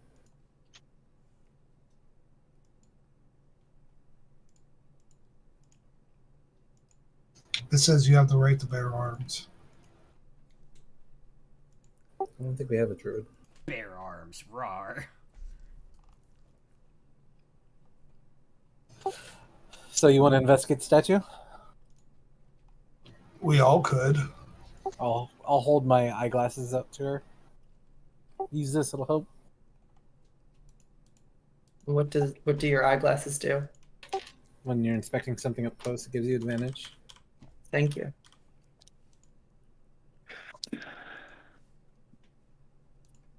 Do we have an intelligence person yet in this group? Believe it or not, it's GIF with +3. What? And V'layeer. I was gonna say, I'm a sorcerer. You're asking the wrong person on that one. Yeah, I rolled a 9 with advantage. I'm not using that dice again. Oh my gosh. I have a +0. I mean, it's a very big and intricate statue. You don't see anything. That's perception or investigation. Investigation. I have a blackjack. And I'll. Yeah. Oh.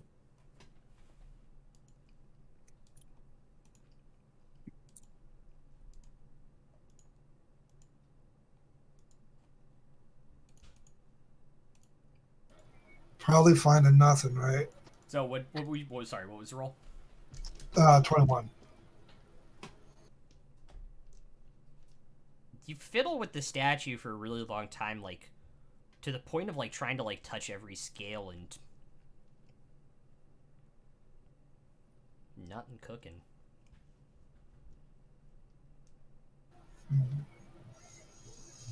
Turns his head back to where the candle holders are and look around the floor and see if there's any scrape marks. Okay. Your passive investigation is 16. And no. There are not any scrape marks by that.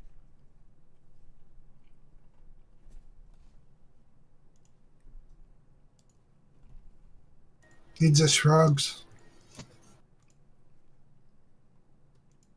I'll hand Piran his glasses back. Noise. Looking at the ground, does it seem like there's more traffic headed to this back area than there is actually to the pews and stuff? Like, do they just use this building to get down there, or do they actually come in here and worship? There's like kneeling marks and stuff in the floor from people kneeling and praying and walking to these pews and stuff. There are a lot of people that attend to this church.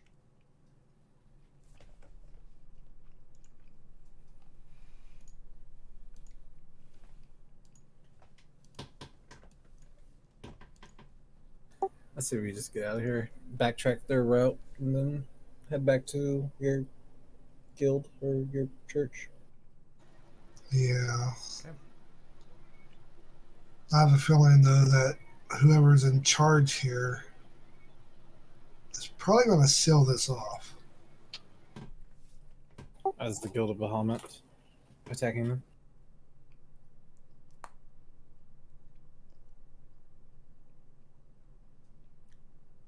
On the way out, we'll drag the dead female boss with us and show to the church who's behind all this. Gonna put her in the bag. Ugh, she's cut in half. Yeah. Can we just take their heads?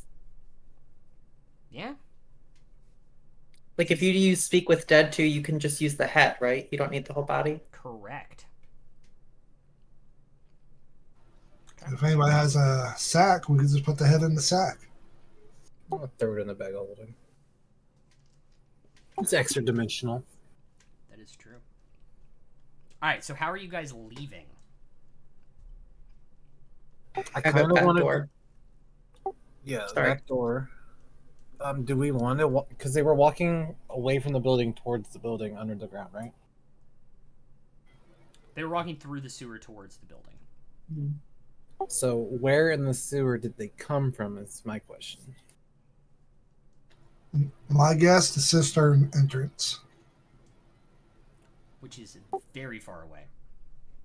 Okay. And the sewers are a slight maze because they go under all of the streets.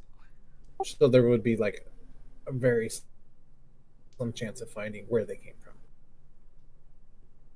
from. Like 320 in a row. Yes. At least for now. Alright, so I think we should get out here before we get caught. Agreed. You all head out the back door of the church. It is still the middle of the night.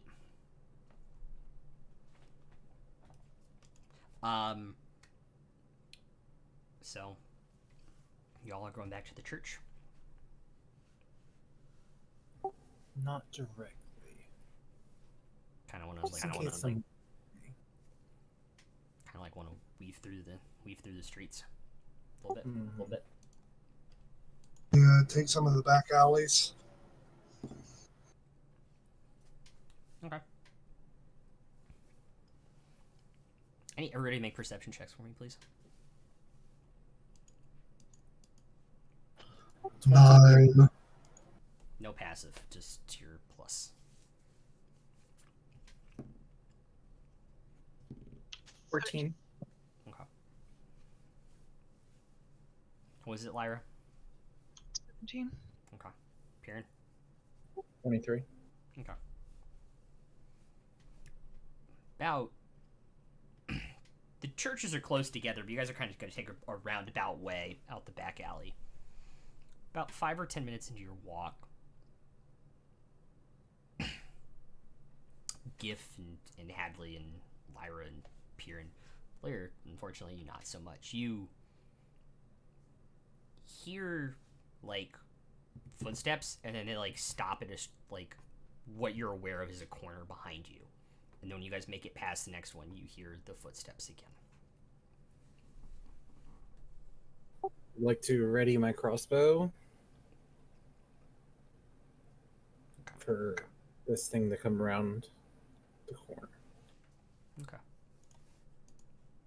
Pull out my glaive. How narrow is the alley? It's about 8 feet across. So in D&D terms, 10 feet, because rules. 8.73 feet. 8.152789 feet. Anyway.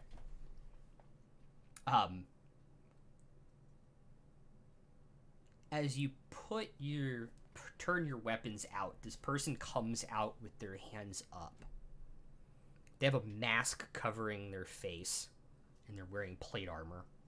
It's like, you can put your weapons down. I just want to know what you found in there. Could put my weapon down, but I like to talk with it out. Who are you first? Why do you want this information? My name's Ralkin. Rualken.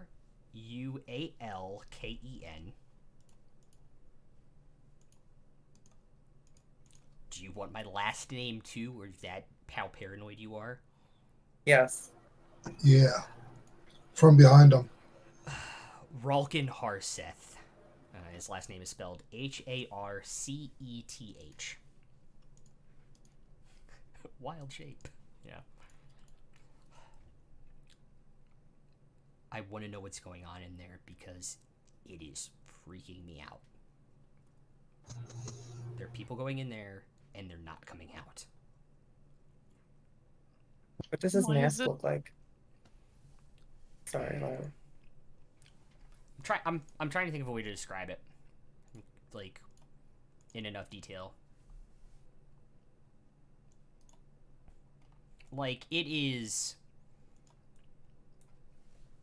got like 2 eye slits and kind of like comes down, so it's almost like a skull mask, but it's made of metal.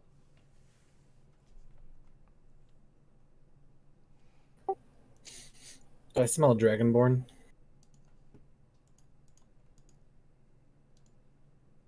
No. Fey or fiend? I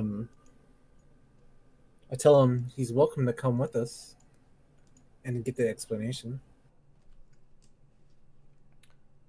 Where are you going to get the explanation?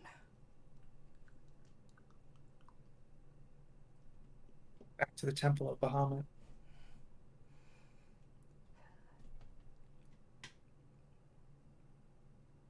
Does your armor have like the platinum dragon on it?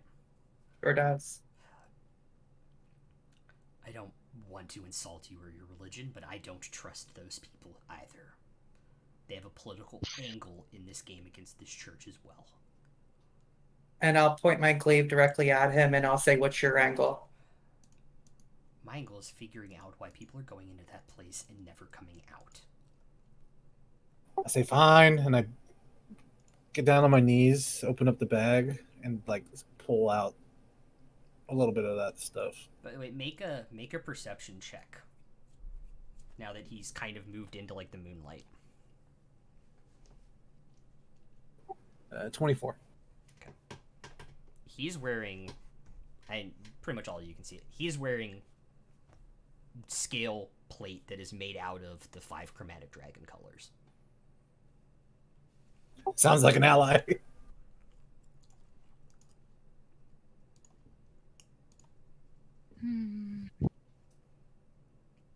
Suspicious. Would I know if he's a paladin or not?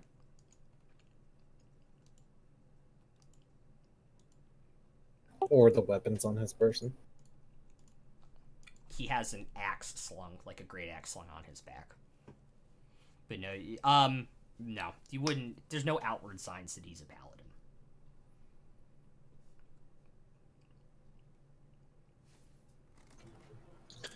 Hey, what? Pull out her head. I push this thing back in. And I pull out the head of the leader.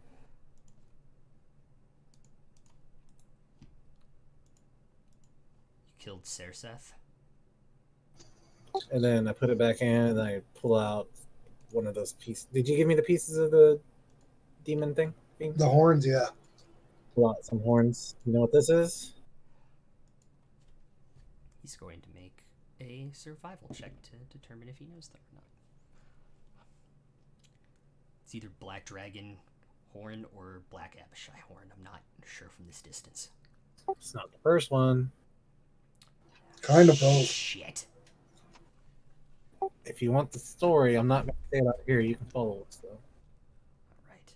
Well, I'm glad to know that bitch is dead. Do you even know who that was? Negative.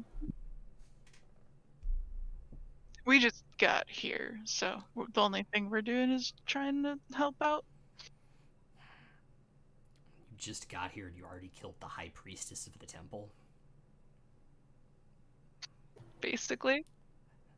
You might be good allies to have in this city.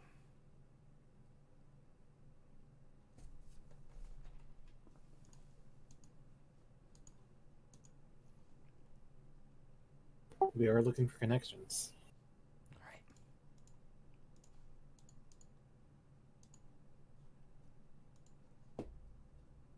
I step out from behind him, standing in the moonlight, with my order symbol out. If you need any more information or need my help at all, I'm staying at a dive tavern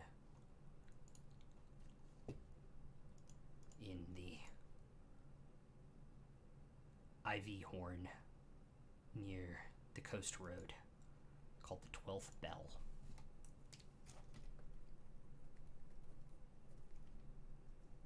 Ivy Horn, Coast Road, 12th Bell.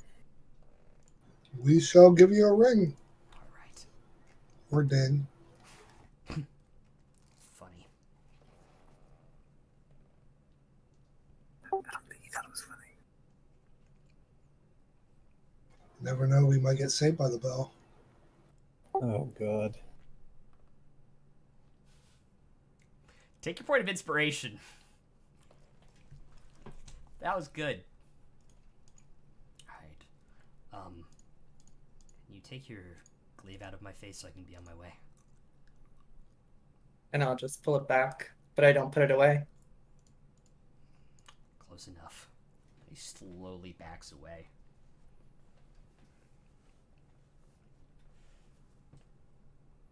Well, hopefully we did a good thing there. Disappears into the shadows. Now, are there any witnesses I need to take care of? None that you can see. It's like you guys don't have nobody in this has keen mind, but like it's like 3:30, 4 o'clock in the morning. Like there aren't even like town guards out regularly at this hour. Outside of like maybe at the gates.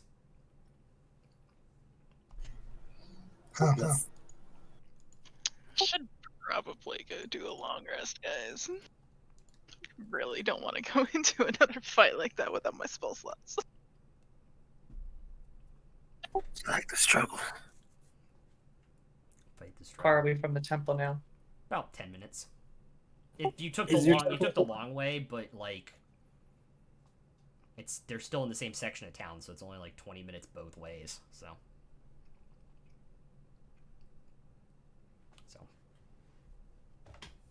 About 10 minutes, you all get to the temple, and the fires are still going. It is still open.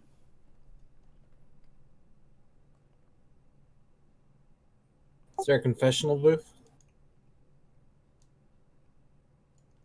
Yeah, but it's currently locked shut. Rude. Oh, it's middle of the night, man. That's when all the good confessions happen. That's how priests get robbed at confession. Exactly. If that's what you meant by good, then yes. Anyway. Did Hadley see Piran looking at that? Looking at the confessionals? I don't know. Did she? Piran? Be right back out of the I bathroom. didn't hide it. Okay. And she'll ask you if you have any sins to confess. Sins against my enemies, yes. Sins that I care to confess, no. She'll say to you, if they were your enemies, they were no sins. If they were in the name of justice.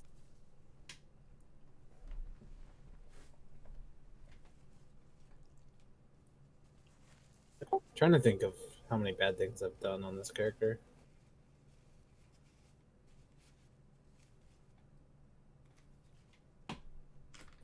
Probably the thieves, huh? I just murked them. I mean, they tried to murk you first, to be fair.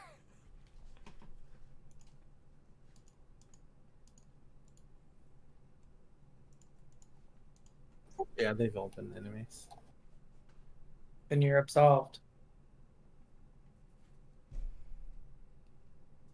Overhearing this conversation, this extremely old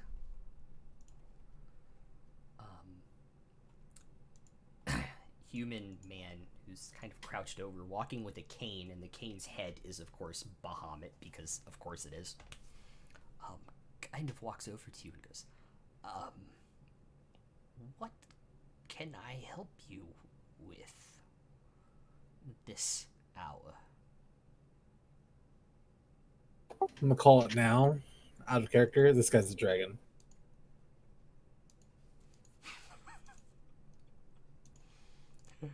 I have an actual random question. Have you talked to, like, Megs and everybody about the other campaign? Like, No. off table? Okay. Just because I was curious, because last week one of their good friends who was a blacksmith turned out to be a dragon, so that came out of, like, nowhere. So I was like, oh. So I was like, I was confused. I know there's a dragon within a mile of me. Everyone I meet's gonna be a dragon. This is, my church. How can I help you?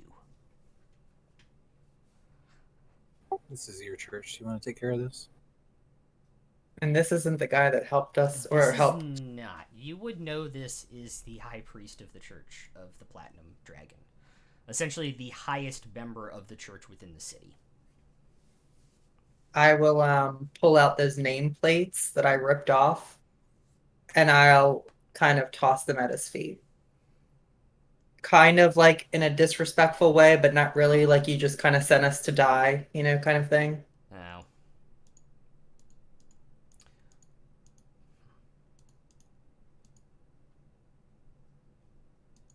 Interesting. Draconic.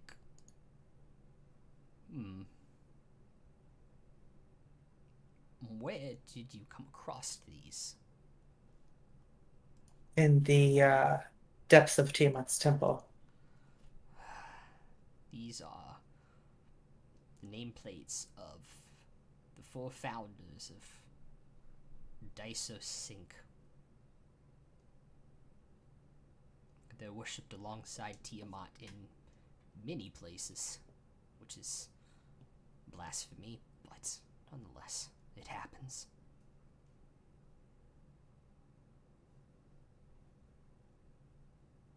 That wasn't all we found. Oh. Is there anything like around us, like a table? It's like a couple pews. So I'm just gonna like start pulling shit out. First, we found this, and we pull out the high priest's head. Sorry, I couldn't hold it. Nah, you're good. That would be the head of, The head of the church. Do you say that in character? Yes. Yes, that's... I'm not going to ask questions. I'll toss it back in. Then what's the next thing we found? Your patches. Did you have The any patches? cocoon, and the horns. Skeleton. Yeah. I found this, or we found this, and I like let it completely out of the bag. The pouchy skeleton thing. Interesting. And doesn't say anything other than interesting on that. I'll ask if he's seen anything like those cocoons before. Never in my life. Can I make an inside check? Go for it. Ooh, I didn't even think about that. While she's doing that, I'm going to ask, can you, or do you have the ability to speak with dead? I do. And I believe him because I rolled a 2. Okay.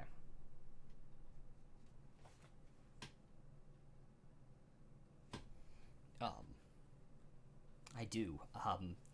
It's only 5 questions, so if I use it, I need you all to think. Yeah. Or how long can you talk? After something dies, can you talk to it? Until the mouth unless like the mouth is destroyed. So like it has to have lips and a tongue, essentially. So I ask him, would a zone of truth affect the answers that came out of a... No, it would not.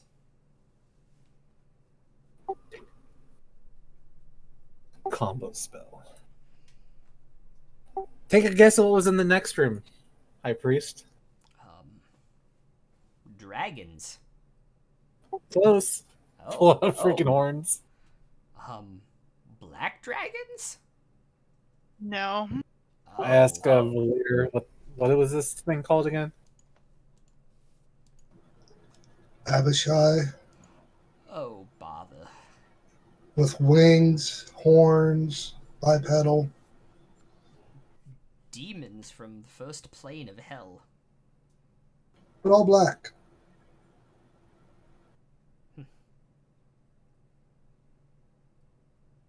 This is adding up to be not good at all. Think about the questions you want to ask this head. DM, is there any way we could try to pass off the old man or old high priest with the amulet that we found of the cultists and the patch that we have? Or is he too high up? Like, she would if we talk to the lady, she would know who he is because she's the high priest of the other temple. So, how Speak with the Dead works is they stay dead. They just have the knowledge they knew in life and can answer 5 questions, but they do not see, they do not hear. Oh, okay, good. I was afraid she wouldn't like talk to him if she could see that who it was. Yeah. Now, the other thing is that the target couldn't have been undead when they died the second time, because then Speak with the Dead automatically fails. But those are the conditions of the spell. Do you have questions? Can I begin the ritual, or? I don't have any questions. Like, I got one, but I want to think a minute how to word it. All right. Let me go grab the ingredients for the spell, and I will be right back. And he kind of shuffles off. I have no idea exactly what to ask. I would probably just ask them what happened, but I don't know if the questions actually have to be like specific or not. The more I would- specific you ask, the more specific of an answer you're going to get, because you're tapping into their knowledge. You're not actually tapping into them as a person. Gotcha. Before anyone walks in on us, I'm stashing all this crap back in the bag. Cool. What was the female boss's name? Sir something. Cerseth. Cerseth.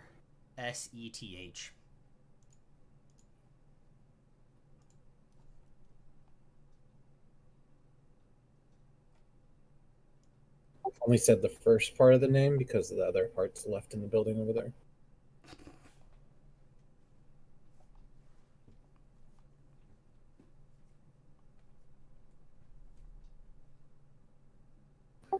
My question would be, where are all the fiends that have already hatched? Because there, how many bodies were there? A lot. A lot. I don't think anybody specifically counted, so you wouldn't know. Unless somebody And has then- a keen mind. And then we're assuming that the those cocoons hatched the Abishai. There were over a dozen. I will give you that. I mean, I didn't let them finish that one.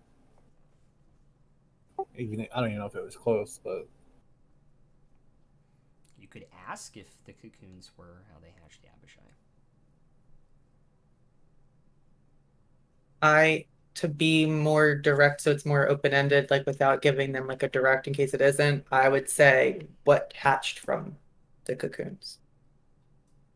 they could say fiends. That's fair too. What creatures hatched from the? There you go. Okay. You guys have an idea of some of the questions you want to ask now? Kinda. Really, like, honestly, like, from how I've seen this used between Critical Role and some other games I've watched and games that I've had it used in, you want to have like one or two specific questions, and then you want to roll on after those. You don't want to have 5 specific questions in case you don't get what you want. So he shuffles back and places burning incense in like 6 or so containers in a circle, and asks where the head is, since you put it away. I ask him first, like, will it only trigger the question when he says it, or if anyone says anything? If anyone within distance says it. Just be careful. I'll pull it out and hand it to him. All right. And he says things draconic to cast it, actually, and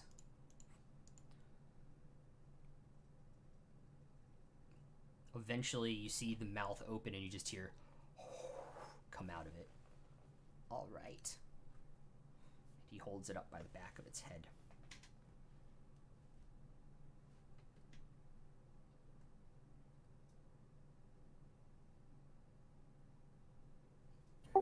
I look around, see if anybody's going first.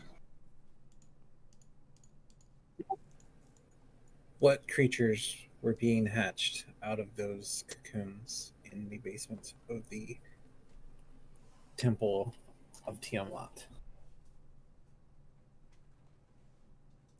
You hear there's no like neck, so there's no air behind it, so you just hear Abishai.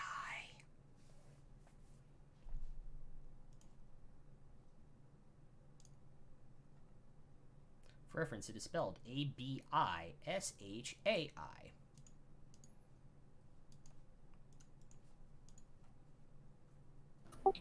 I will step forward after he's done and ask, who are the leaders and or the masters' names and locations?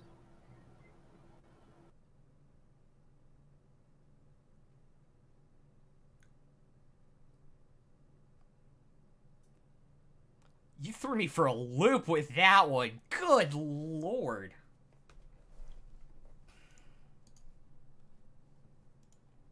Repeat the question. I want to make sure I answer it. Who are the leaders and or the masters' names and locations? Our master is Tiamat.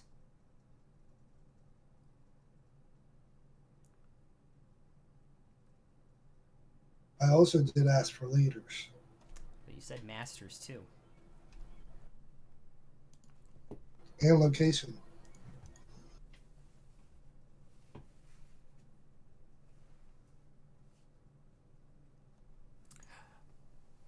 This doesn't continue to talk. Repeat. Where have all of the Our master. Where have all the Abishai gone that have already hatched?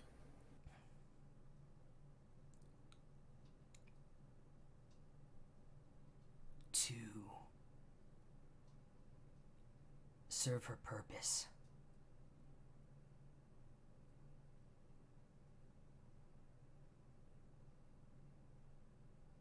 Bear, do you have a question?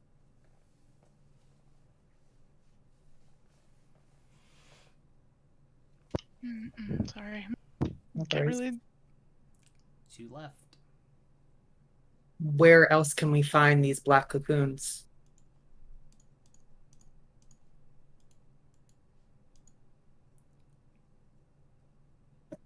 Wherever those who want to rise in Tiamat's image can be found.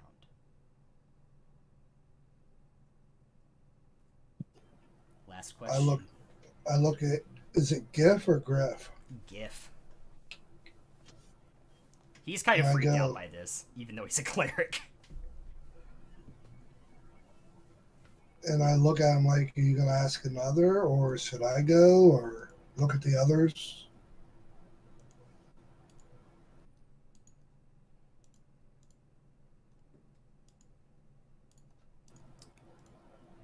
GIF actually does say that he has a question. I step back. Okay. And he's going to ask, if this is okay with all of you. I want to make sure.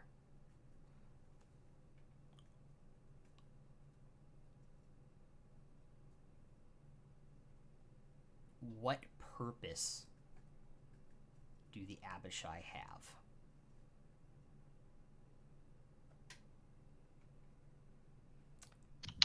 I think that would give a little bit of good information, yeah?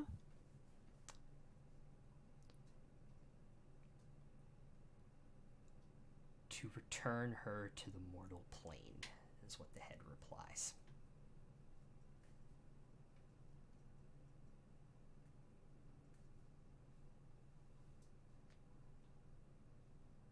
So, from what I'm gathering, any temple of Tiamat has these cocoons.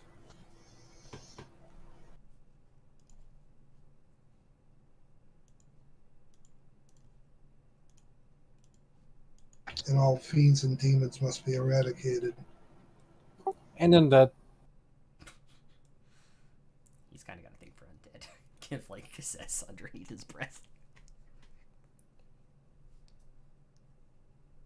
not a fan of the talking head. By the way, after the spell is complete, after the 5th question answers, it literally turns to dust. But Hey, the Talking Heads were a good band. you know, there are more heads down there.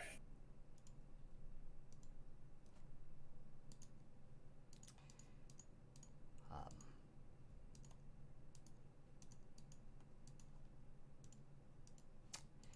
it's priest goes, it's not much, but you've made a dent into their plans, and hands each of you 4 platinum coins.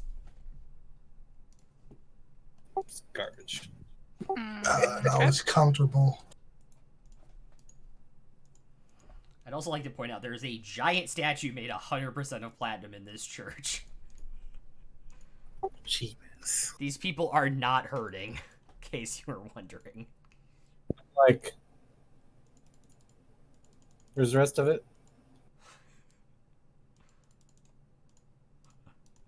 Man. Like, I pull out a golden head of Tiamat. I'm like, come on, guy. They gave us more than you did. Should melt that down and sell it. Yeah, I gotta do it without someone seeing me first. Eh. Find a blacksmith you trust and have him do it. Asking the DM is, does the temple have their own blacksmith for their paladins and things like that? They do not. They have a deal. You would know that they had a deal with the actual blacksmith guild within the city for equipment. But other temples could as well. Yes.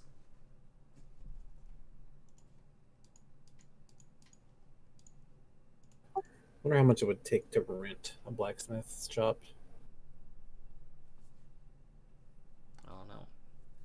It's like 5 o'clock in the morning game time right now. Well, yeah. Yeah. My eyes are getting heavy. Yep.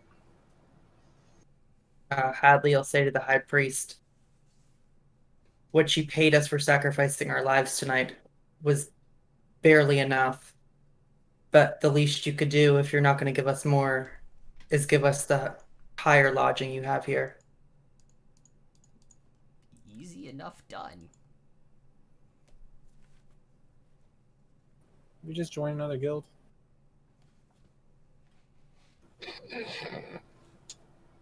I don't know. And he kind of leads you to one of the multitude of rooms they have here for travelers and members of the church.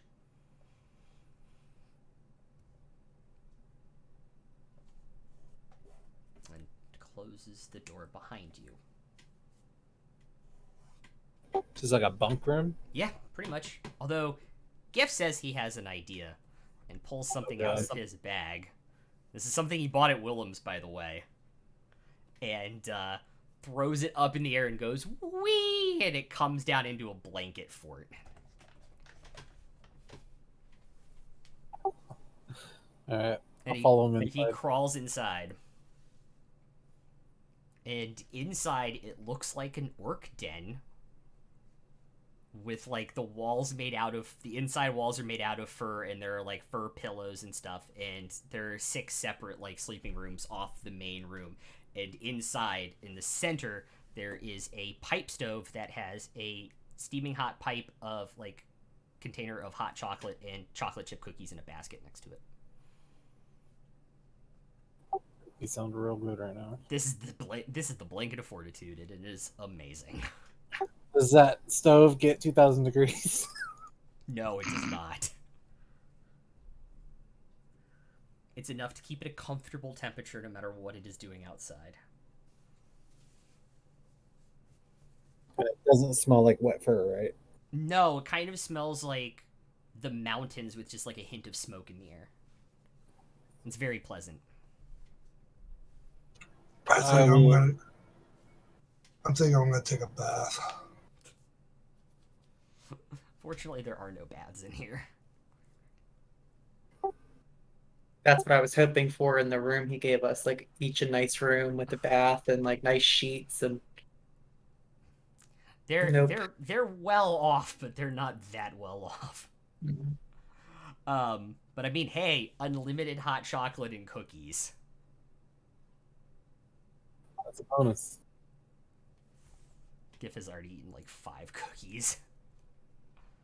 I asked Giff if I can use his hammer. Sure.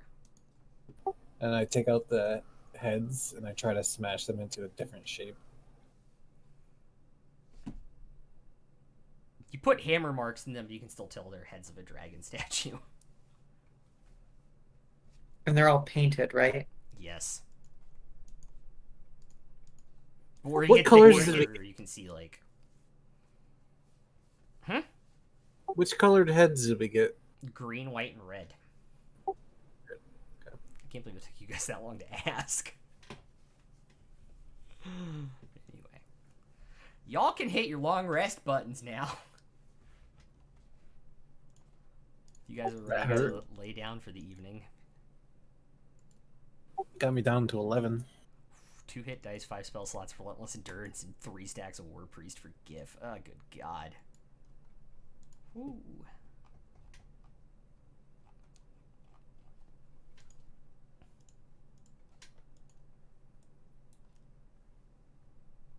Alright. So, one question on my arrow celebration. Yes. It says, an arrow tipped with enchanted noisemaker for 30 feet around the impact site. The creatures are compelled to dance, blah, blah, blah. Yes. It doesn't say I have to fire it. Could I throw the arrow? Theoretically, yes, but you'd have to throw it with enough velocity to have the tip magically activate the noisemaker. Okay. But yes, theoretically, you could shoot 2 times and then use that as like a thrown weapon. Theoretically. All right, everyone, thank you for playing. Thanks for our 2 new players for joining us this evening. I hope everybody had fun, and we will see you all next week for episode session 9 already. Things are just getting interesting. With that, peace out, guys.